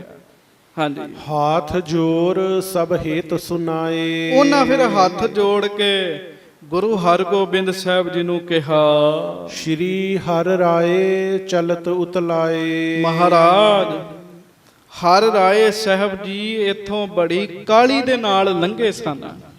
ਦੀਰਘ ਜਾਮਾ ਅਟਕਿਓ ਯਾਸੋ, ਤੇ ਚੋਲਾ ਵੱਡਾ ਸੀ, ਚੋਲਾ ਵੱਡਾ ਪਾਇਆ, ਉਹ ਅੜ ਗਿਆ ਇਸ ਫੁੱਲ ਨਾਲ। ਪਰਿਓ ਟੂਟ ਧਰ ਤੁਰੰਤਾਸੋ, ਤੇ ਫੁੱਲ ਉਸੇ ਵੇਲੇ ਟੁੱਟ ਗਿਆ ਤੇ ਧਰਤੀ ਤੇ ਡਿੱਗ ਗਿਆ। ਪਿਆਰਿਓ, ਸਿੱਖੀ ਦੇ ਵਿਹੜੇ ਵਿੱਚ ਰਹਿੰਦਿਆਂ ਇਹ ਸਾਖੀ ਹਰ ਇੱਕ ਨੇ ਪਹਿਲਾਂ ਵੀ ਸੁਣੀ ਹੈ। ਤੁਸੀਂ ਪਹਿਲਾਂ ਵੀ ਬੜੀ ਵਾਰੀ ਇਹ ਸਾਖੀ ਸੁਣੀ ਹੈ ਵੀ ਉਹ ਚੋਲੇ ਨਾਲ ਅੜ ਕੇ ਤੇ ਫੁੱਲ ਟੁੱਟ ਗਿਆ। ਪਰ ਹੁਣ ਆਹ ਗੱਲ ਸੁਣਨੀ, ਸਿੱਖੀ ਦੀ ਸਿੱਖਿਆ ਸੁਣਨੀ ਹੈ। ਹਾਂਜੀ। ਸੁਨ ਸ਼੍ਰੀ ਮੁਖ ਤੇ ਸੁਮਤ ਬਤਾਵੇਂ, ਮਹਾਰਾਜ ਉਸੇ ਵੇਲੇ ਖਲੋ ਗਏ। ਹਰ ਰਾਏ ਸਾਹਿਬ ਜੀ ਦੇ ਮੁੱਖ ਮੰਡਲ ਵੱਲ ਦੇਖਿਆ ਤੇ ਸੁਮਤ ਦੇਣ ਲੱਗੇ, ਸਿੱਖਿਆ ਦੇਣ ਲੱਗੇ। ਜੋ ਦੀਰਘ ਜਾਮਾ ਗਰ ਪਾਵੈ। ਮਹਾਰਾਜ ਕਹਿੰਦੇ ਵੀ ਜਿਹੜੇ ਫਿਰ ਵੱਡੇ, ਜੇ ਤੇ ਵੱਡਾ ਜਾਮਾ ਗਲ ਚ ਪਾਇਆ ਨਾ, ਜੇ ਚੋਲਾ ਵੱਡਾ ਪਾਇਆ, ਹਾਂਜੀ, ਕਿਉਂ ਨਾ ਸੰਕੋਚ ਸੰਭਾਰ ਚਲੰਤੇ। ਤੇ ਫਿਰ ਸੰਕੋਚ ਕੇ ਕਿਉਂ ਨਹੀਂ ਤੇ ਚੱਲਦੇ ਜਾਮਾ? ਜਾਮਾ ਸੰਕੋਚ ਕੇ ਵੀ ਚੱਲਣਾ ਚਾਹੀਦਾ ਹੈ। ਹਾਂਜੀ, ਜਿਹ ਪਰਸਤ ਜਿਹ ਪਸਰਤ ਗਨ ਬਿਗਨ ਪਰੰਤੇ। ਜਿਹੜੇ ਫੈਲਣ ਨਾਲ ਵਿਘਨ ਪੈਂਦਾ ਉਹਨੂੰ ਸੰਕੋਚ ਕੇ ਚੱਲਣਾ ਚਾਹੀਦਾ ਹੈ। ਹਾਂਜੀ, ਸੁਨੀ ਪਿਤਾਮੇ ਕੀ ਇਮ ਬਾਣੀ। ਦੋ ਗੱਲਾਂ ਸਨ ਸਾਨੂੰ ਸਿੱਖਿਆ ਗੁਰੂ ਹਰਿਰਾਏ ਸਾਹਿਬ ਤੋਂ ਪਹਿਲਾਂ ਹੀ ਮਾਲਕ ਨੇ ਧੁਰ ਦਰਗਾਹ ਤੋਂ ਆਏ ਆ, ਬੰਦਿਆ ਜੇ ਤੇਰੀ ਪਦਵੀ ਵੱਡੀ ਹੈ ਤੇ ਤੂੰ ਕੋਸ਼ਿਸ਼ ਕਰ, ਤੋੜ ਨਾ, ਕੁਛ ਜੋੜ। ਆਖੋ ਵਾਹਿਗੁਰੂ। ਕਈ ਵਾਰੀ ਜ਼ੋਰ ਲੱਗ ਜਾਂਦਾ ਵੀ ਸੰਗਤ ਜੋੜੀਏ ਗੁਰੂ ਘਰ ਦੀ। ਇੱਕ ਅੱਧਾ ਹੀ ਨਿੰਦਕ ਚੁਗਲ ਇਹੋ ਜਿਹਾ ਆ ਜਾਂਦਾ, ਉਹ ਸ਼ਰਾਰਤੀ ਇਹੋ ਜਿਹੀ ਕਰ ਦਿੰਦਾ ਵੀ ਕਈ ਦਿਨ ਦਾ ਮਾਹੌਲ ਖਰਾਬ ਕਰ ਦਿੰਦਾ। ਪਰ ਮਹਾਰਾਜ ਜੀ ਦੀ ਸਿੱਖਿਆ ਤਾਂ ਫਿਰ ਸਾਰਿਆਂ ਦੀ ਸਾਂਝੀ ਆ ਨਾ। ਸਿੱਖਾ ਜੋੜਨ ਦਾ ਕੰਮ ਕਰ, ਤੋੜਨ ਦਾ ਨਾ ਕਰ। ਜੇ ਤੇਰੀ ਪਦਵੀ ਵੱਡੀ ਹੈ ਤੇ ਹਿਸਾਬ ਨਾਲ ਚੱਲ। ਦੂਜਾ, ਬਸਤਰ ਸਾਂਭ ਕੇ ਚੱਲਣਾ ਚਾਹੀਦਾ। ਕਈ ਫਿਰ ਵੱਡਾ ਬਸਤਰ ਪਾ ਤੇ ਲੈਂਦੇ ਆ, ਪਰ ਉਹਨਾਂ ਨੂੰ ਤੁਰਨ ਦੀ ਜਾਚ ਨਹੀਂ ਹੁੰਦੀ। ਮੈਨੂੰ ਮਾਫ ਕਰਿਓ। ਹੁਣ ਇਹਦਾ ਇਹ ਭਾਵਨਾ ਲੈ ਲਿਓ ਵੀ ਬਾਬਿਆਂ ਦੀ ਸੁਰਤ ਕਿੱਥੇ ਜਾਂਦੀ ਹੈ। ਪਰ ਅਸੀਂ ਵੇਖੀਦਾ ਸਾਡੀਆਂ ਬੱਚੀਆਂ, ਭੈਣਾਂ, ਮਾਵਾਂ, ਵੱਡੀਆਂ ਦਾਦੀਆਂ, ਕਈ ਵਾਰੀ ਖਾਸ ਕਰਕੇ ਨਵੀਂ ਪੀੜ੍ਹੀ ਦੀਆਂ ਜਿਹੜੀਆਂ ਬੱਚੀਆਂ ਨੇ, ਵਿਆਹਾਂ ਸ਼ਾਦੀਆਂ ਦੇ ਉੱਤੇ ਲਹਿੰਗੇ ਇਹੋ ਜਿਹੇ ਪਾਉਂਦੀਆਂ ਨੇ ਤੇ ਉਹ ਸਾਰੀ ਸੜਕ ਦੀ ਸਫਾਈ ਨਾਲ ਹੀ ਕਰਦੀਆਂ ਹੁੰਦੀਆਂ ਜੀ। ਉਹ ਸਾਰਾ ਜ਼ਮੀਨ ਨਾਲ ਲੱਗਾ ਹੁੰਦਾ ਤੇ ਸਭ ਕੁਝ ਹੁੰਜੀ ਆਉਂਦੀਆਂ। ਮੈਨੂੰ ਸਿੰਘ ਕਹਿੰਦਾ, ਗਿਆਨੀ ਜੀ ਆਹ ਵੇਖੋ ਕੀ ਕਰਨ ਦਈ। ਮੈਂ ਕਿਹਾ ਝਾੜੂ ਫੇਰਨ ਦਈ ਹੈ। ਇਹ ਝਾੜੂ ਹੀ ਪਾਇਆ ਇਹਨੇ, ਆਲੇ ਦੁਆਲੇ ਝਾੜੂ ਲਪੇਟਿਆ, ਕੱਪੜੇ ਨਹੀਂ ਪਾਏ। ਇਹਨੇ ਝਾੜੂ ਲਪੇਟਿਆ ਤੇ ਸੜਕ ਸਾਫ਼ ਕਰਨ ਦੀ ਸੇਵਾ ਕਰ ਰਹੀ ਹੈ। ਪਰ ਉਹ ਬਸਤਰ ਤਾਂ ਨਹੀਂ ਹੈਗਾ। ਜਿਹੋ ਜਿਹੇ ਕੱਪੜੇ ਪਾਉਂਦੀਆਂ ਨੇ ਉਹ ਕੋਈ ਤਰੀਕਾ ਥੋੜੀ ਹੈਗਾ। ਬਾਬਾ ਹੋਰ ਪਹਿਨਣ ਖੁਸ਼ੀ ਖੁਆਰ, ਜਿਤ ਪੈਦਾ ਤਨ ਪੀੜੀਐ ਮਨ ਮਹਿ ਚਲਹਿ ਵਿਕਾਰ। ਪਰ ਜ਼ਮਾਨਾ ਬੜਾ ਐਡਵਾਂਸ ਹੈ। ਕਹਿੰਦੇ ਗਿਆਨੀ ਜੀ ਅਸੀਂ ਜਿਹੋ ਜਿਹੇ ਮਰਜ਼ੀ ਕੱਪੜੇ ਪਾਈਏ, ਤੁਹਾਨੂੰ ਕੀ ਪ੍ਰੋਬਲਮ ਹੈ? ਤੁਹਾਨੂੰ ਕੀ ਪ੍ਰੋਬਲਮ ਹੈ? ਅਸੀਂ ਜਿਹੋ ਜਿਹੇ ਮਰਜ਼ੀ ਕੱਪੜੇ ਪਾਈਏ, ਸਾਡੀ ਜ਼ਿੰਦਗੀ ਹੈਗੀ ਹੈ। ਭਲਿਓ ਪ੍ਰੋਬਲਮ ਸਾਨੂੰ ਨਹੀਂ ਹੈਗੀ। ਗੁਰੂ ਹਰਗੋਬਿੰਦ ਸਾਹਿਬ ਜੀ ਦਾ ਬਚਨ ਹੈ, ਜੇ ਦੀਰਘ ਜਾਮਾ ਗਰ ਪਾਵੈ ਕਿਉ ਨਾ ਸੰਕੋਚ ਸੰਭਾਰ ਚਲੰਤੇ, ਜੇ ਪਸਰਤ ਗਨ ਬਿਗਨ ਪਰੰਤੇ। ਮਹਾਰਾਜ ਗੁਰੂ ਹਰਗੋਬਿੰਦ ਸਾਹਿਬ ਦਾ ਬਚਨ, ਸਾਨੂੰ ਤੇ ਪ੍ਰੋਬਲਮ ਹੀ ਨਹੀਂ ਹੈਗੀ ਵੀ ਜੇ ਇਹੋ ਜਿਹੇ ਪਾਏ ਐ ਤੇ ਸਾਂਭ ਕੇ ਚੱਲੋ ਤੇ ਕਿੱਡਾ ਵਧੀਆ ਹੋਵੇ। ਜਿਸ ਤਰ੍ਹਾਂ ਗੁਰੂ ਹਰਿਰਾਏ ਸਾਹਿਬ ਮਰਿਆਦਾ ਵਾਲਾ ਬਾਣਾ ਪਾਉਂਦੇ। ਵੇਖੋ ਇਹ ਗੱਲ ਵੱਖਰੀ ਆ ਵੀ ਹਵਾ ਚੱਲ ਗਈ, ਥੋੜੀ ਤੇਜ਼ੀ ਸੀ ਤੇ ਫੁੱਲ ਟੁੱਟ ਗਿਆ, ਪਰ ਜੇ ਮਰਿਆਦਾ ਵਾਲੇ ਬਸਤਰ ਪਾਏ ਜਾਣ ਤੇ ਕਿੰਨਾ ਵਧੀਆ ਜੀ। ਸਾਰੇ ਹੀ ਸੁਖੀ ਨੇ, ਸਾਰੇ ਹੀ ਸੁਖੀ ਨੇ। ਜੇ ਮਰਿਆਦਾ ਵਾਲੇ ਕੱਪੜੇ ਪਾਓ ਨਾ ਤੇ ਸਾਰੇ ਸੁਖੀ ਰਹਿੰਦੇ। ਅੱਤ ਦੀ ਠੰਡ ਹੁੰਦੀ ਹੈ ਤੇ ਭਾਈਆਂ ਨੇ ਕੋਟ ਪਾਏ ਹੁੰਦੇ, ਕੋਟ, ਤੇ ਵਿਆਹਾਂ ਦੇ ਵਿੱਚ ਤੇ ਧੰਨ ਨੇ ਬੀਬੀਆਂ ਜਿਨ੍ਹਾਂ ਕੋਟੀ ਤੱਕ ਨਹੀਂ ਪਾਈ ਹੁੰਦੀ ਜੀ, ਕੱਪੜੇ ਸਾਡੇ ਵਿਖਣ ਲੋਕਾਂ ਨੂੰ। ਤੇ ਫਿਰ ਕਹਿੰਦੀਆਂ ਸਾਡੇ ਕੋਲ ਨਹੀਂ ਰੋਟੀ ਪੱਕਦੀ, ਬਾਜ਼ਾਰੋਂ ਲੈ ਆਓ, ਅਸੀਂ ਬਿਮਾਰ ਹੈਗੀਆਂ। ਪਹਿਲਾਂ ਹੀ ਬਸਤਰ ਵਧੀਆ ਪਾਓ, ਕੀ ਲੋੜ ਹੈਗੀ ਹੈ। ਹੁਣ ਸੁਣੋ, ਸ੍ਰੀ ਗੁਰੂ ਹਰਿਰਾਏ ਸਾਹਿਬ ਜੀ ਬਾਲਪਨ ਦੀ ਅਵਸਥਾ ਵਿੱਚ ਨੇ ਤੇ ਗੁਰੂ ਹਰਗੋਬਿੰਦ ਸਾਹਿਬ ਨੇ ਸਿੱਖਿਆ ਦਿੱਤੀ ਹੈ ਤੇ ਉਹ ਕੀ ਕਰਦੇ ਹਨ ਅੱਗੋਂ? ਸੁਣੀ ਪਿਤਾਮੇ। ਸੁਣੀ ਪਿਤਾਮੇ ਕੀ ਇਮਬਾਨੀ। ਪਿਤਾਮਾ ਕਹਿੰਦੇ ਦਾਦੇ ਨੂੰ। ਜਦੋਂ ਆਪਣੇ ਦਾਦੇ ਦੀ ਇਸ ਤਰ੍ਹਾਂ ਦੀ ਬਾਣੀ ਸੁਣੀ, ਇਹ ਸਿੱਖਿਆ ਸੁਣੀ, ਸ਼੍ਰੀ ਹਰਿ ਰਾਏ ਬੰਦਨਾ ਠਾਨੀ। ਪਹਿਲਾਂ ਤੇ ਹਰਿਰਾਏ ਸਾਹਿਬ ਨੇ ਮੱਥਾ ਟੇਕਿਆ ਜੀ। ਪਹਿਲਾਂ ਕੀ ਕੀਤਾ? ਮੱਥਾ ਟੇਕਿਆ ਜੀ। ਹਾਂਜੀ। ਤੁਰਤ ਸੰਕੋਚਿਓ ਜਾਮਾ ਗਰ ਕੋ। ਉਸੇ ਵੇਲੇ ਹੀ ਉਹ ਜਾਮਾ ਸੰਕੋਚ ਲਿਆ, ਚੋਲਾ ਸੰਕੋਚ ਲਿਆ। ਕਰਿਓ ਸੰਵਾਰਨ ਪਾਏ ਸੋ ਕਰ ਕੋ। ਜਾਮੇ ਨੂੰ ਇਕੱਠਾ ਕਰਕੇ ਹੱਥ ਪਾ ਲਿਆ ਸਾਧ ਸੰਗਤ ਜੀ, ਉਹ ਚੋਲੇ ਨੂੰ ਇਕੱਠਾ ਕਰ ਲਿਆ। ਤਬ ਤੇ ਮਾਨਿਓ ਬਚਨ ਭਲੇ ਹੈ। ਉਸ ਦਿਨ ਤੋਂ ਗੁਰੂ ਹਰਿਰਾਏ ਸਾਹਿਬ ਜੀ ਨੇ ਉਹ ਬਚਨ ਚੇਤੇ ਰੱਖਿਆ ਵੀ ਇਹ ਮੰਨ ਲਿਆ ਵੀ ਇਹ ਭਲਾ ਬਚਨ ਹੈ, ਇਹ ਚੰਗਾ ਬਚਨ ਹੈ, ਇਹ ਵਧੀਆ ਗੱਲ ਹੈਗੀ ਹੈ। ਹਾਂਜੀ। ਜਬ ਲਓ ਜੀਏ ਨਾ ਸ਼ੋਰ ਚਲੇ ਹੈ। ਆਖੋ ਗੱਜ ਕੇ ਵਾਹਿਗੁਰੂ ਵਾਹਿਗੁਰੂ। ਤੇ ਜਿੰਨਾ ਚਿਰ ਤੱਕ ਫਿਰ ਗੁਰੂ ਹਰਿਰਾਏ ਸਾਹਿਬ ਜੀ ਸਰੀਰ ਕਰਕੇ ਰਹੇ, ਸਾਧ ਸੰਗਤ ਜੀ ਚੋਲਾ ਫੜ ਕੇ ਹੀ ਤੁਰਦੇ ਰਹੇ ਮਹਾਰਾਜ। ਇਹੋ ਜੀ ਥਾਂ ਤੇ ਤਾਂ ਸਿੱਖਿਆ ਵਾਲੀ ਗੱਲ ਕਰਨ ਦਾ ਵੀ ਸਵਾਦ ਆਉਂਦਾ ਹੈ। ਜਿੰਨਾ ਚਿਰ ਤੱਕ ਰਹੇ ਚੋਲਾ ਫੜ ਕੇ ਤੁਰਦੇ ਰਹੇ। ਸੋ ਗਰੀਬ ਨਵਾਜ ਕਿਰਪਾ ਕਰਨ, ਬਖਸ਼ਿਸ਼ ਕਰਨ। ਅਗਲੀ ਦੋ ਪੰਕਤੀਆਂ ਪੜ੍ਹ ਦਿਓ। ਛਤ ਪਾਲਨ ਕੋ ਜਾਮਾ ਪਾਵੈ, ਚੱਲਨ ਸਮੇਂ ਕਰਤੇ ਸੁਖ ਚਾਵੈ। 100 ਕਲੀਆਂ ਵਾਲਾ ਚੋਲਾ ਪਾਉਂਦੇ ਸਨ, ਪਰ ਚੱਲਣ ਲੱਗਿਆਂ ਸੰਕੋਚ ਲੈਂਦੇ ਸਨ। ਸੀਖ ਪਿਤਾਮੇ ਕੀ ਨਾ ਵਿਸਾਰੀ। ਕਦੀ ਆਪ ਦੇ ਦਾਦੇ ਦੀ ਸਿੱਖਿਆ ਜਿਹੜੀ ਹੈ ਉਹਨੂੰ ਭੁਲਾਇਆ ਨਹੀਂ। ਆਖੋ ਵਾਹਿਗੁਰੂ। ਦਾਦੇ ਦੀ ਸਿੱਖਿਆ ਨੂੰ ਨਹੀਂ ਭੁਲਾਇਆ। ਸ਼੍ਰੀ ਹਰਿ ਰਾਏ ਪ੍ਰਤਿਗਿਆ ਧਾਰੀ। ਪ੍ਰਤਿਗਿਆ ਹੀ ਧਾਰਨ ਕਰ ਲਈ ਵੀ ਅੱਜ ਤੋਂ ਬਾਅਦ ਜੇ ਜਾਮਾ ਵੱਡਾ ਪਾਇਆ ਤੇ ਜਾਮਾ ਸੰਕੋਚ ਕੇ ਵੀ ਚੱਲਣਾ ਹੈ।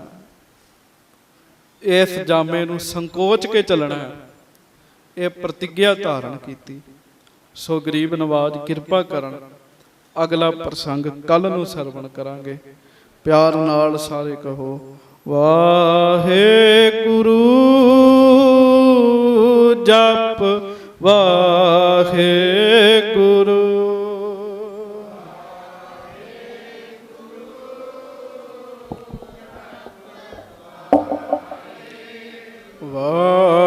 ਵਾਹਿਗੁਰੂ ਜਪ ਵਾਹਿਗੁਰੂ।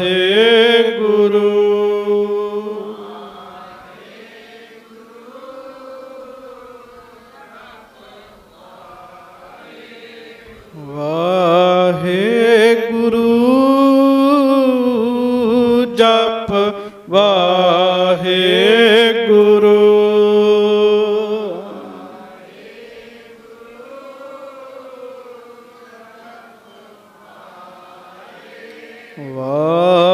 ਵਾਹਿਗੁਰੂ ਜਪ ਵਾਹਿਗੁਰੂ।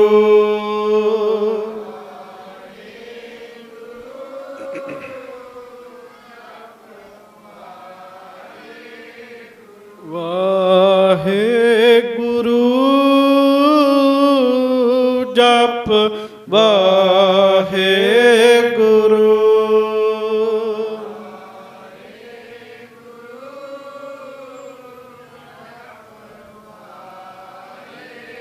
ਜਪ ਵਾਹਿਗੁਰੂ।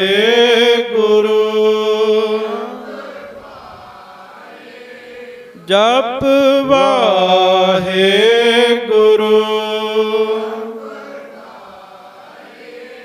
ਜਪ ਵਾਹਿਗੁਰੂ।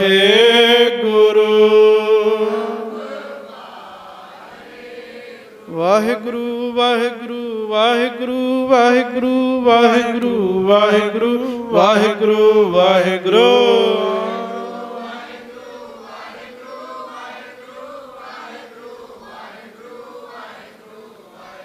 ਵਾਹਿਗੁਰੂ ਵਾਹਿਗੁਰੂ ਵਾਹਿਗੁਰੂ ਵਾਹਿਗੁਰੂ ਵਾਹਿਗੁਰੂ ਵਾਹਿਗੁਰੂ ਵਾਹਿਗੁਰੂ ਵਾਹਿਗੁਰੂ ਵਾਹਿਗੁਰੂ